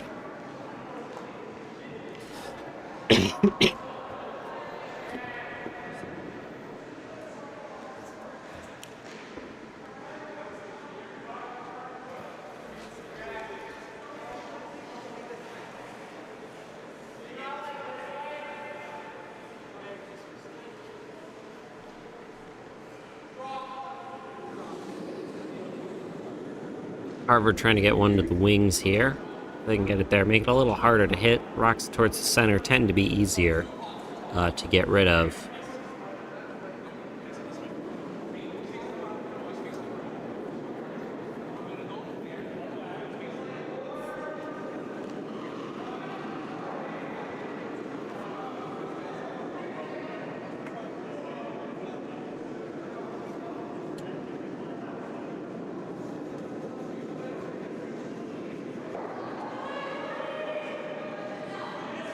Going to be sweeping it, trying to push it as far as they can to the edge. But that rock is going to have enough distance on it. Going to lay off. Don't want to sweep it too far lest they end up getting it through. But that is going to just end up a guard. Definitely could have swept it further, tried to get it in. Doesn't really help you too much, but it is good to have something available to make this an end where you have a good chance at a 2 instead of just playing a blank, which is not the most common result for a college game to end up as.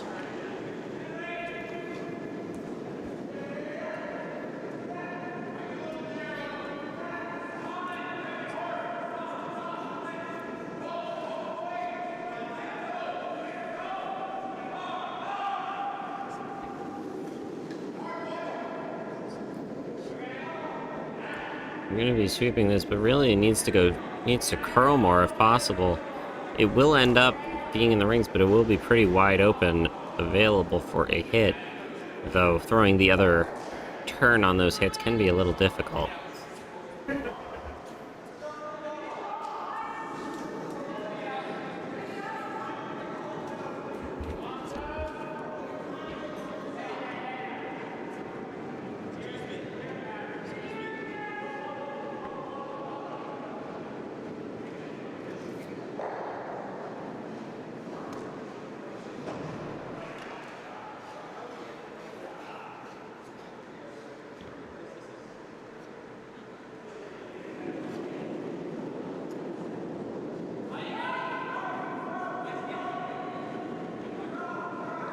They're going to need to hold this straight if they want to get it there. It looks like it will be pretty close.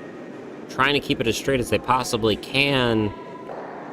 Stone with relatively low weight. Looks like it is going to get there. It's going to end up nose.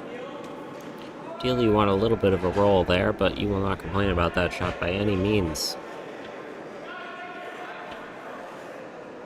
Now Castleton needing to do the same.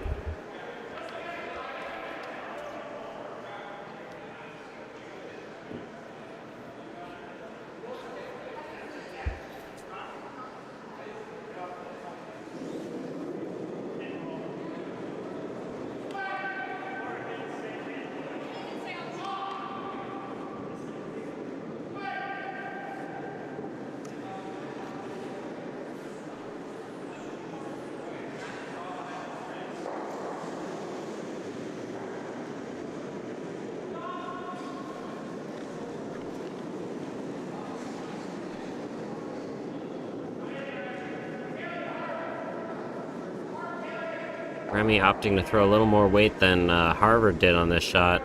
They're going to keep it straight, but really they can lay off it and try and get the roll under. That is just going to end up rolling towards the center, though.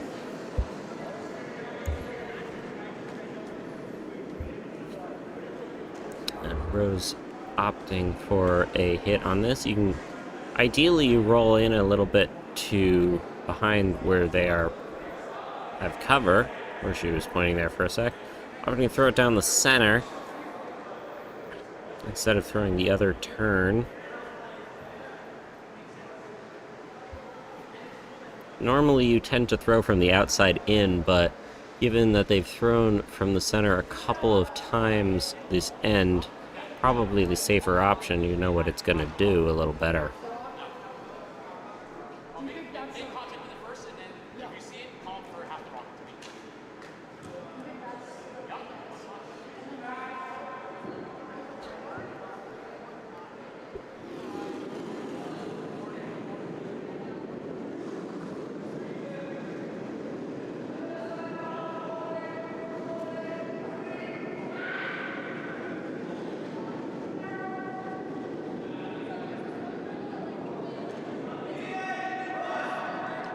Rock coming down. It is just going to end up nose. They're going to try and push it over as much as they can, but it's only going to move very slightly, if any.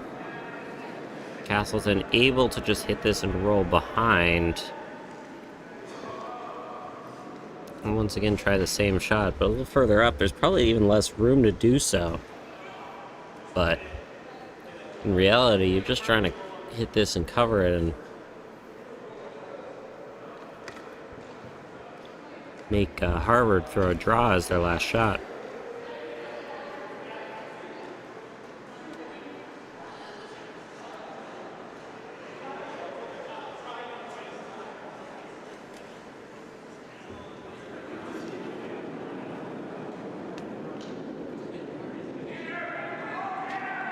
Stone's going to be wide. They're going to try and get it to sweep over as much as they can, but he kind of pushed it out when he went to throw, and that is just going to sail right on through. And now Harvard with an open draw. You wanted Harvard to draw, but not like this. So Harvard now with a open draw anywhere for 2.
We're able to draw in and get there too, to now be... No, don't do that, guys.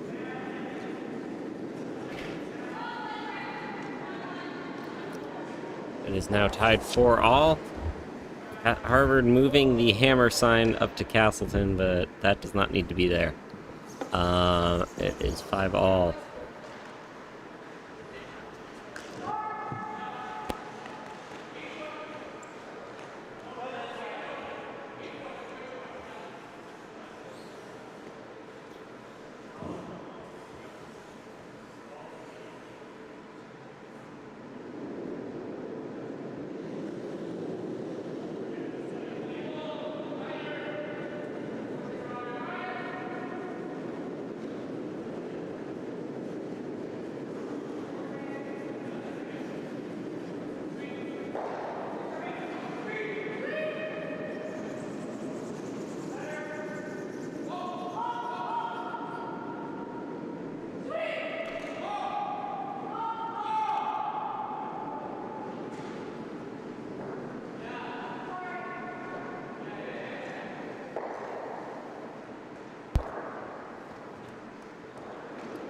He put a nice center guard there for Harvard. Apologies, I'm trying to get the score up here.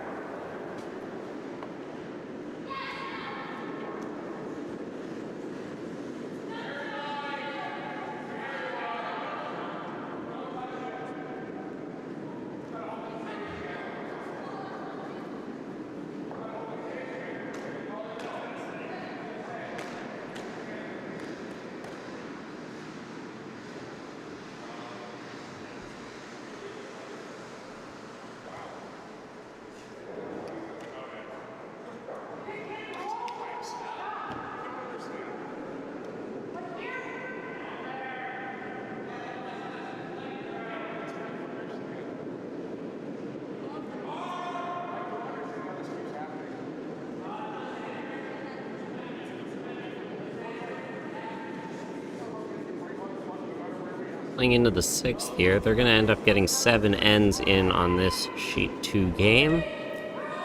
No games able to get 8 in. Throwing just a straight hit at this, it's going to end up a little bit on the edge, and that is going to just roll very nicely to the wings for Harvard. Probably wanted it to roll in, if anything, but not going to complain about that at any point.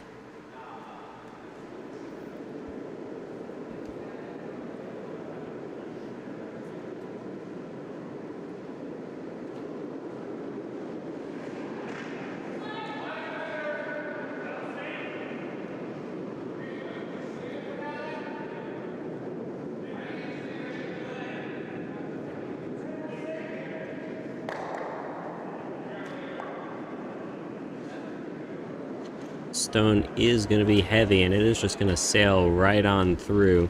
I'm going to try and sweep it as much as they can. It might stick around a little bit. And, oh, just barely sticking around. I think that's it.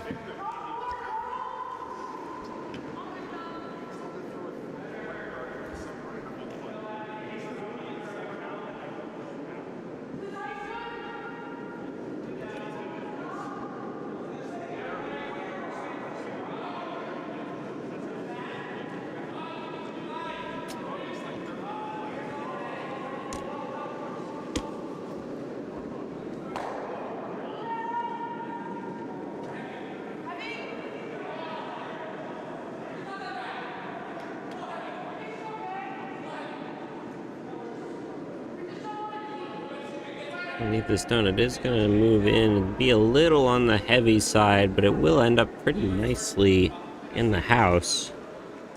Just behind T-line. Very nice shot there. From Ethan.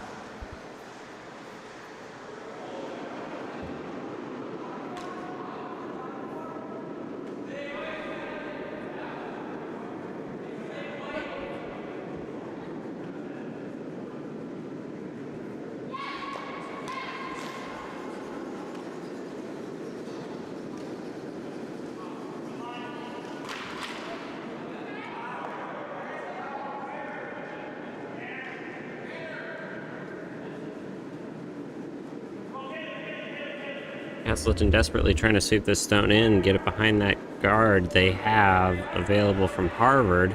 It's going to be a little wide. Going to try and get it to the yellow stone, and it will be just at the corner of that one.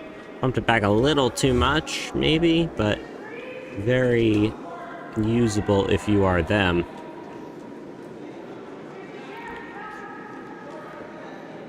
A little bit of a score update for you on our other sheets here. We have RIT leading Penn State 5-2. Castleton, our featured sheet, tied up at 4 apiece. MIT 1 leading Penn State 2 8-2, and UPenn leading RPI 2 8-1. Sorry.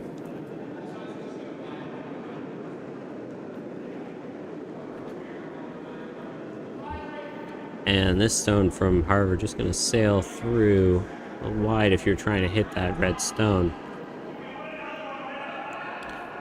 Castleton opting to draw down to their own. Try and get 2 in the rings and maybe make that stone a little harder to get rid of. Can run into some problems if this ends up a little heavy, though. Might tap their own back and be in a worse situation.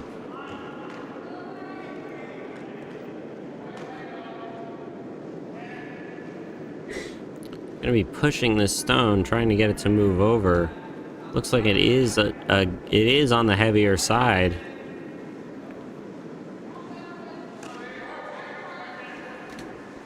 But that is going to come down very nicely and be a fantastic freeze for Castleton. A very nice shot there. Did push it back a little bit, but is in a situation where if he knows if he knows Castleton's red stone, you are going to jam the back one on the yellow stone. Opting to try and, I think, hit it on the inside with this, with low weight.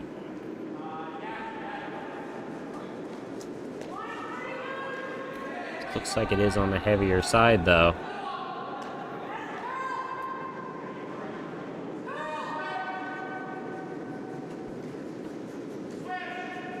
Very wide, and that's just going to sail right on through, I think.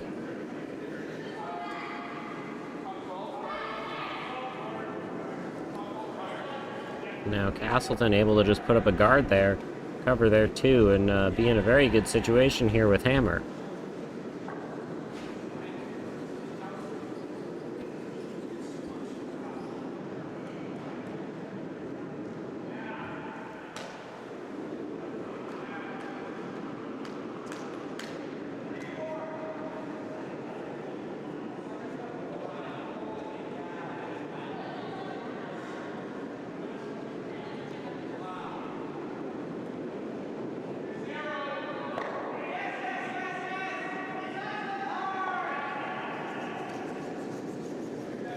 Haley throwing her first stone here. It's going to be kind of on the narrow side. Be a little heavy for a guard, too.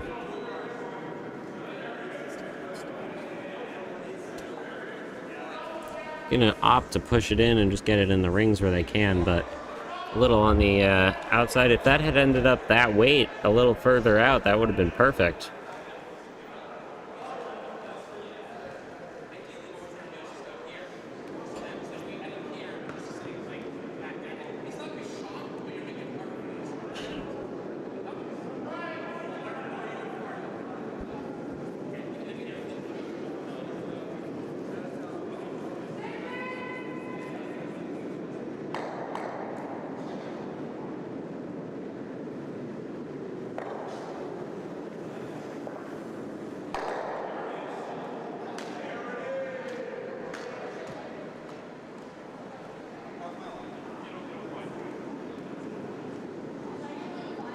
We're opting to try this lower weight again. Looks like it's pretty straight. They're going to try and push it over, and I think it will be enough.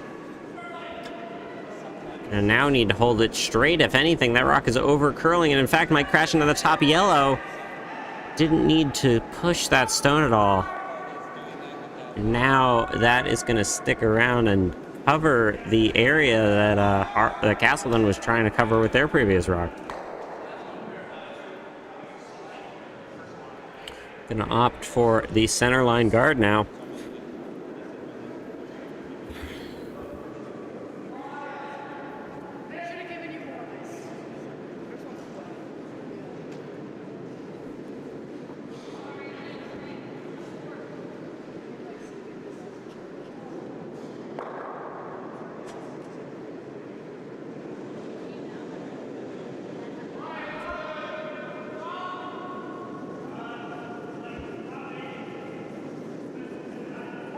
Stone is looking pretty nice. They do just got to get it over. Trying to push it over, but it will end up coming to the center. Just got to lay off. Might over curl a touch, but no, it'll end up in a pretty good spot for them. Right on the center line guard, and a wonderful shot there from Kaylee.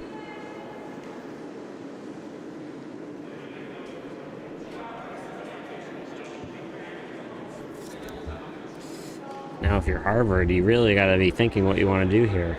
Don't have a lot of great options.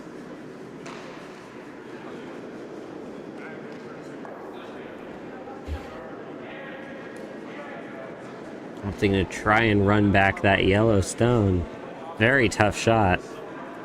But if you miss it, you can at least clear it and have maybe a shot at getting closer to the center. But those two stones are right on top of each other and do have a bit of backing. So you basically you have to make this run back if you want to hold on to this end.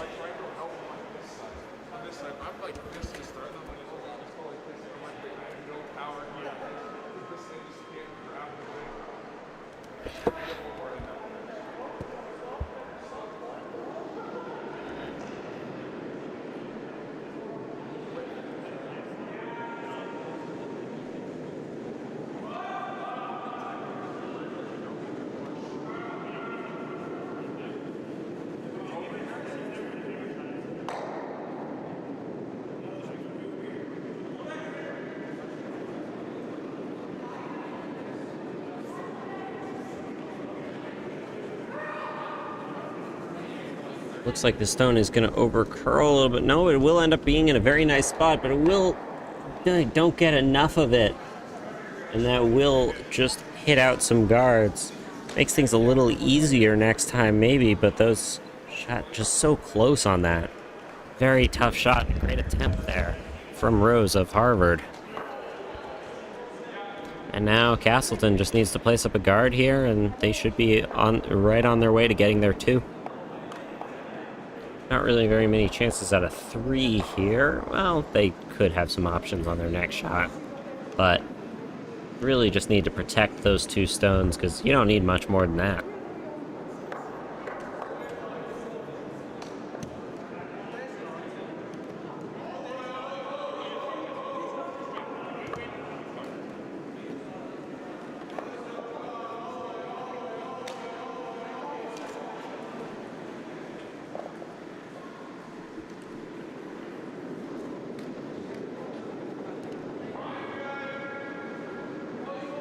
Stone looks to be a little on the heavy side.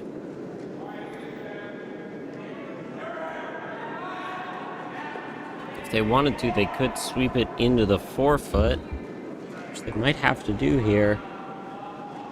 That is just going to be really heavy, and that is going to chip off of their own.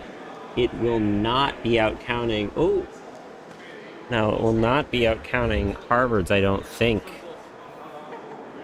And now Harvard here able to maybe draw down and tap that back. Should be able to get enough of it to tap it and just be sitting and have Castleton sitting 1, but it is a tough shot for that.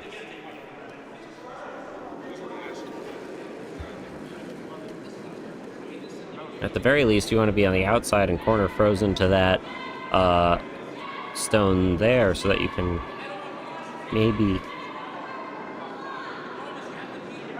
force something for Castleton's last to keep it from being 3, but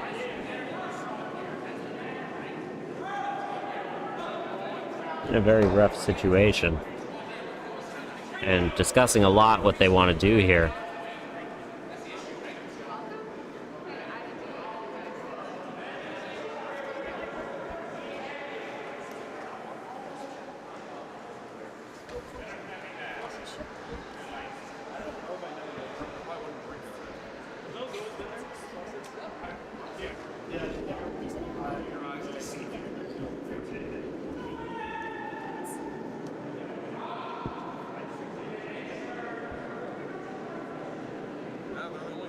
Dude here with their last stone, opting to draw in somewhere in there. Really, you just gotta try and cut it down. Maybe you can get a bit of a tap and have Castleton sitting 1, but very hard shots either way. Really, you just want to be able to make it in a situation where Castleton doesn't have an easy chance at a 3 here. And if you can get to that back red, you might have a chance at that. Really opting to push this stone, gotta get it very far over if they want to be behind.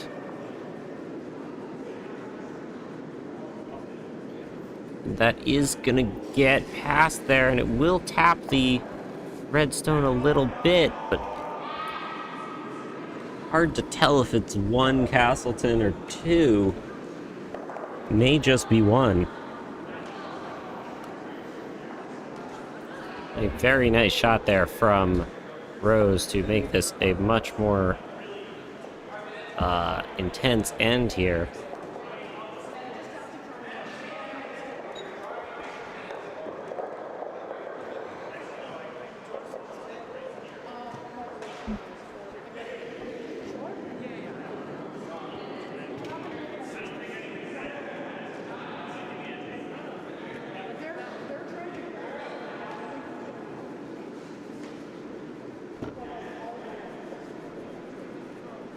Sometimes.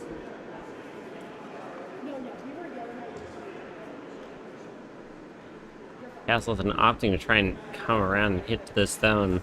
They might just be able to hit to their own red and on the pin and sit 2, but it's very tight. Can't really get to go around for the tap because it is about a half over buried. Better odds going the other way, but that's not even good odds.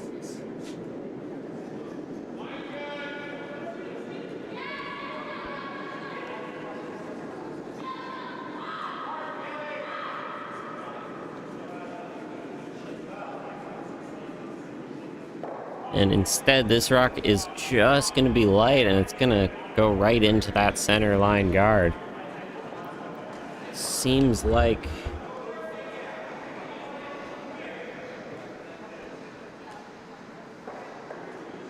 it is 1 Castleton.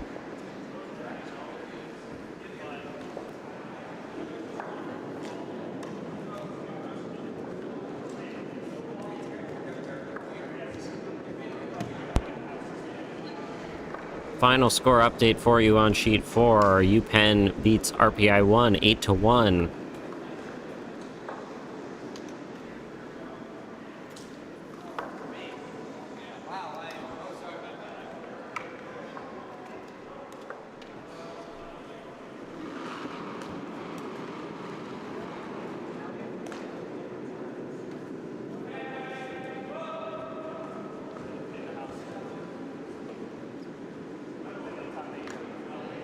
Meanwhile, on sheet 1, Penn State getting a 3-ender to bring this game back to tied going into their last end.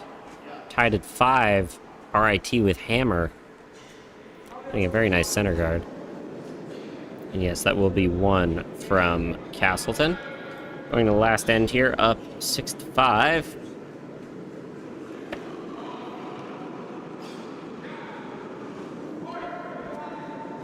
Gonna try and get this center line guard, and it looks like it will be pretty close. Maybe a little to the edge. If they sweep it, they can get it there. It will keep going. They'll keep going on it, and it will catch the center line. That'll be a very nice first shot there from Tanner of Castleton.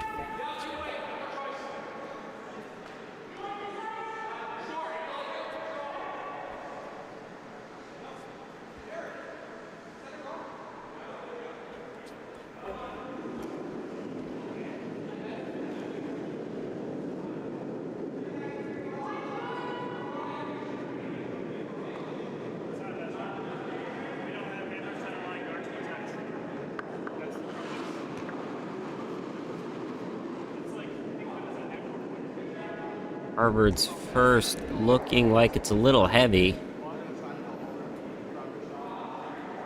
And that will sail to the back of the 8-foot, it looks like. A little bit of sweep in there. Castleton just needing to draw down and maybe end up top 4. Indicating that they'd rather freeze. Very reasonable shot there, too. But freezing on that does end up with chance at another. You probably have the opportunity to go alternate back and forth and sit 1. Stone going to be close to line. A little on the heavy side, it looks like. Going to try and push it over as much as they can, but I don't think they're going to be able to get it over that much. It is going. Never mind, it will get there. Will be slightly on the corner. Will be a very nice freeze there from the lead of Castleton.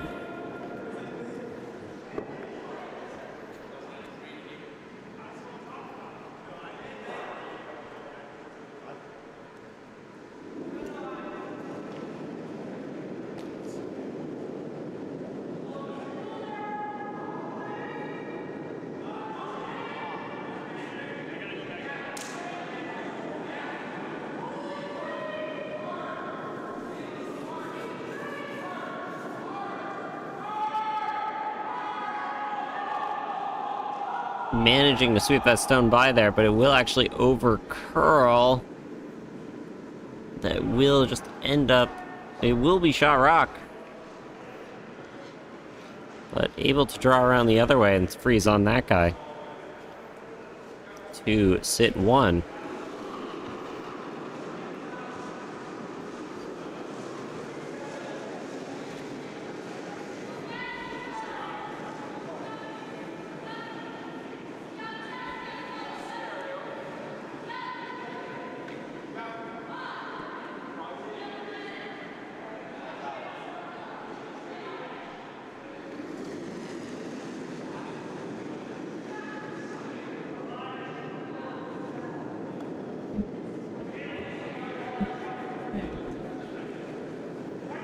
Rock looking good. Trying to sweep it and hold it straight.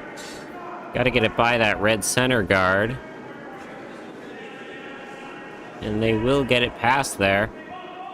Be a little on the heavy end. Got to get it over and try and nose it. Instead, going to end up just on the forefoot. Looks like they are maybe shot rock. Hard to tell.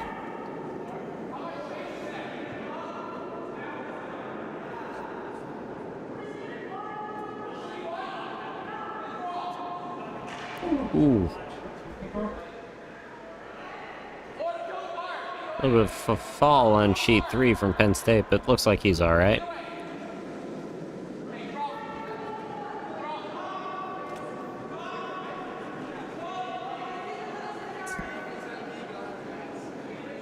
Joining me in the booth now, we have Jeremy Wong, formerly of Villanova. Good afternoon, folks. I'm tired of doing this alone. I need someone else here. I guess I'll join you for the end of the game. Thank you. Very close end of the game here. Got a very tight one. Trying to sweep this rock by. It will get it past, and it will chip into the red stone just barely. That will make it. That will make it Castleton shot rock, I think. It's hard to see. Might be time for a measure. I hope.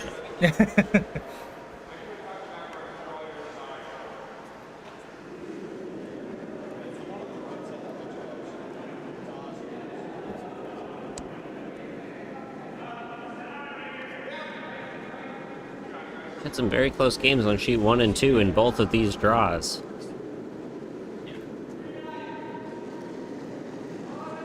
Castleton opting just to draw in. Going to be kind of wide, trying to push it as hard as they can, but now they're switching and they're trying to hold it straight. Keep it running. Weight seems good as long as they stick on it. They're trying to get it by that center yellow. It's really curling, and it will crash into that center red, sorry. And just be a guard. Not a terrible result, but definitely not ideal.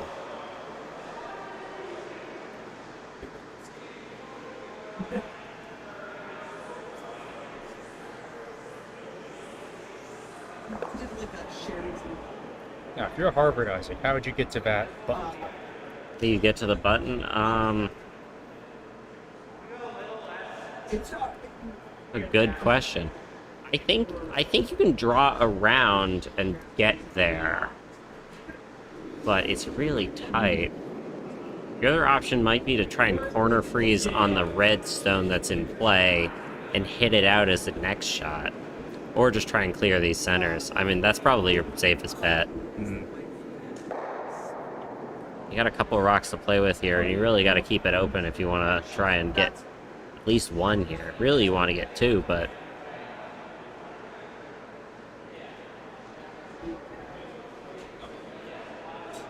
could always be an extra end.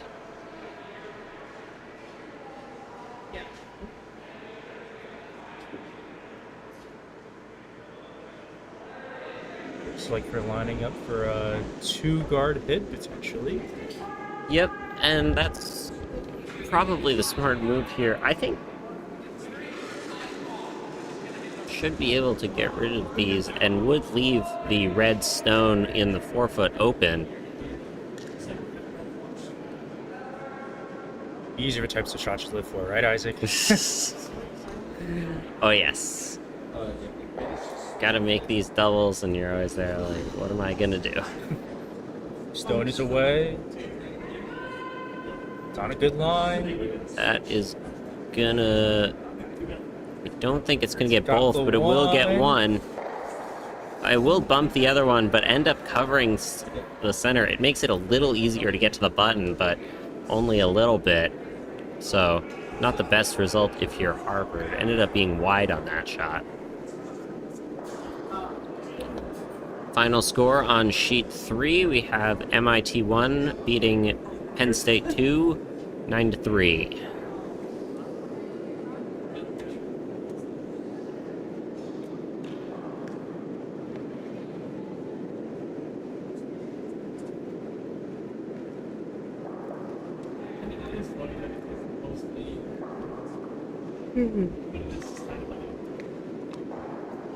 Looks like Castleton's opting to draw to a 4-foot now. It's probably, I mean, it makes sense. If you're light, you end up with a guard, which Looks a isn't the little worst. light. It is light. The problem is it's also narrow, so I don't think they're going to be able to hold it to protect very much. Looks like we might end up on top of that yellow stone in the center. It looks like it. It's right there.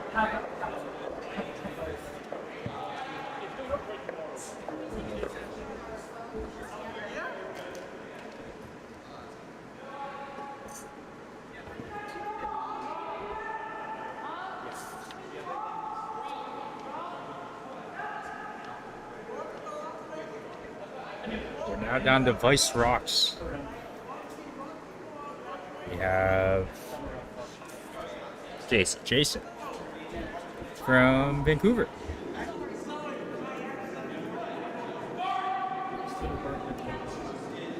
Really sweeping this Really one. going hard. But it looks like it's staying pretty far to the edge. Looks like it has plenty of weight. I think you gotta push it, if anything. It's a little... It's gonna end up staying pretty wide.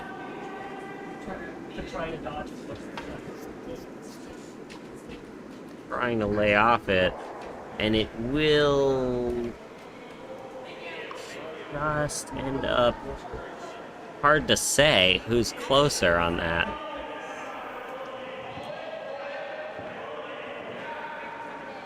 Castleton opting to draw down to that, maybe give it a little bit of a tap, get rid of any questions as to which one is closer. But we got lots of rocks right around the rings at the same point.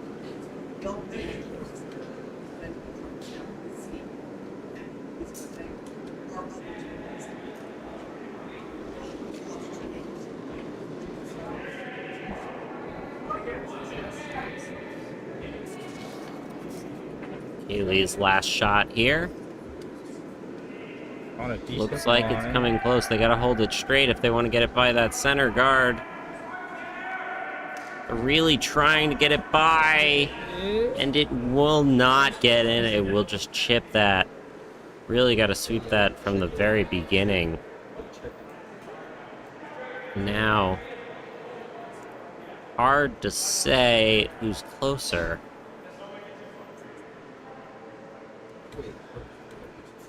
Could be Harvard sitting 1, it could be Castleton sitting 1. And unfortunately, with that stone being where it is, the freeze to the yellow of Harvard is a little harder for Castleton. Going back and forth, really thinking about which of these two stones is closer.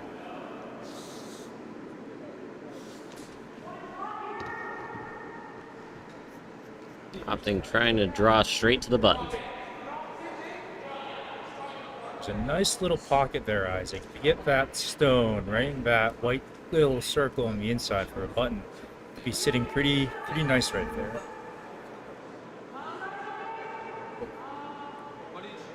And these rocks are finishing enough that you should be able to get there if you can just hold it by that guard. Or pile of guards, rather.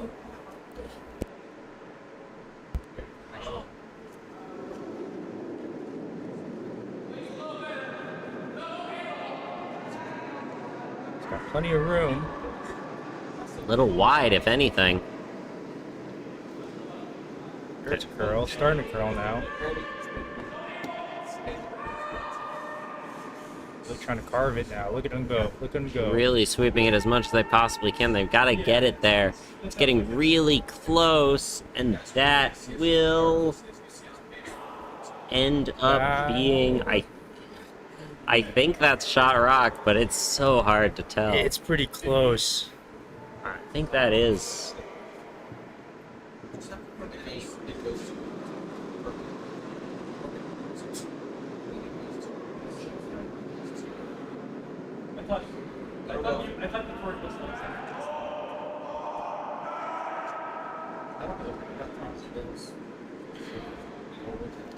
If you're Castleton here, you gotta maybe think about tapping your red up just to make that no longer a question.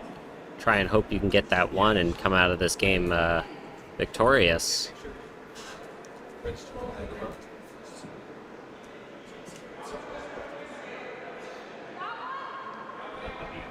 Only gotta move it like an inch or two. Think you can see any of that rock, Isaac? Might be No. covered by those guards. It is covered.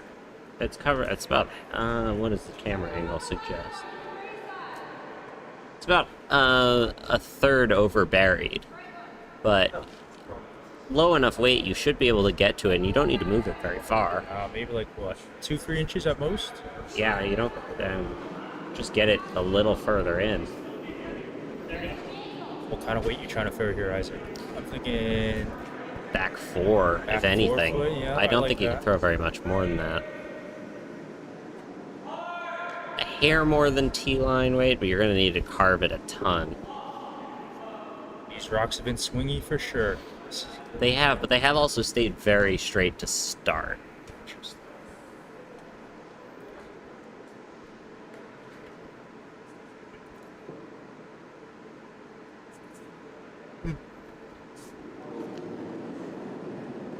I need a nap. Little afternoon soiree. Siesta was the word you were looking Yes, yes. for. I was thinking siesta. That's the one. A soiree is a different thing. They're going to try and sweep this as much as they can, but it is going to crash. Edge on edge. Edge on edge. Might still be Castleton's rock, but now they're going to go for the raise and try and force it. Really hard to tell who's sitting what right now. For Castleton, though, by pushing that guard over a little bit, you can actually see your rock potentially now and making your last shot hopefully a little bit easier. I didn't realize they had one more rock. Yes, they do. Yes, they do. This is why I need people in the booth with me. Make these kinds of errors.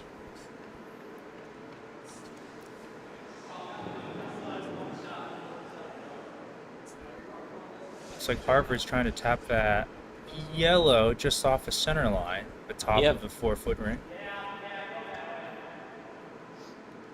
You're going to do just about the same thing. That rock is a little more open. You should be able to get to it easier. The rock Castleton was trying to promote.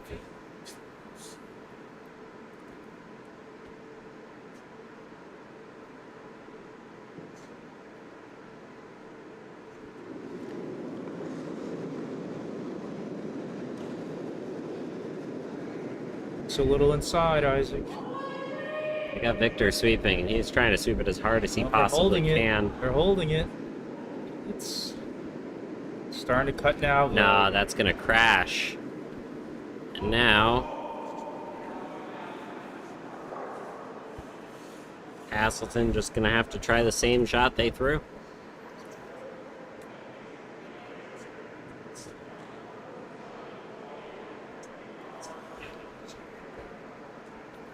Got a good idea for his first shot. Now a little fine tuning. Looks like he's giving a little bit extra ice.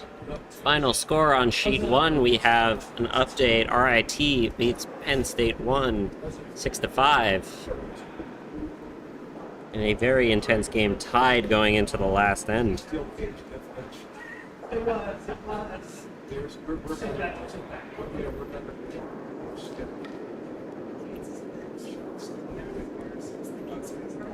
And now it all comes down to this: Castleton and Harvard 2, the only game remaining. Of all the of the 3 draws I've done, this is the first time the sheet 2 has been the last draw standing.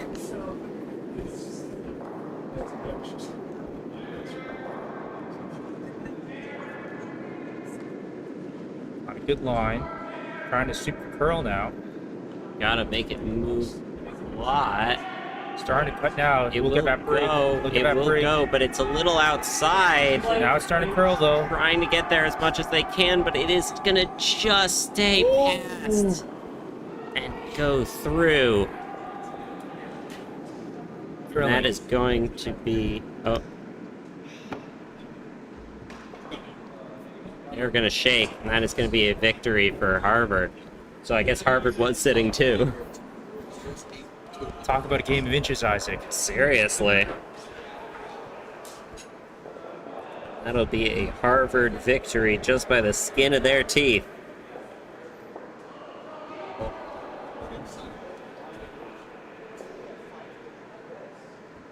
You're still looking at something though. Might not be Oh. over yet, Isaac. Never mind, I will undo what I have done before. Oh, whoa, too preemptive now. Oh no, they are shaking. Okay, never mind. Spoke too soon.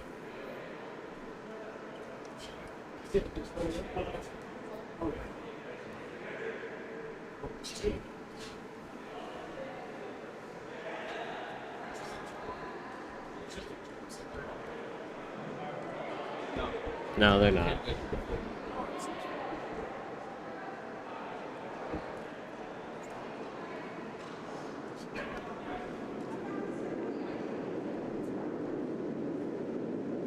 So we have a 6-5 final on sheet 1, a 6-5 on sheet 2, and then 2 blowouts on 3 and 4. Here we will go to see our final results for this draw. RIT beats Penn State 6-5. Harvard 2 beats Castleton 6-5. MIT 1 wins 9-2 over Penn State 2, and UPenn beats RPI 2 9-1. Any parting words? Thank you to all the viewers out there. Woo! Go curling.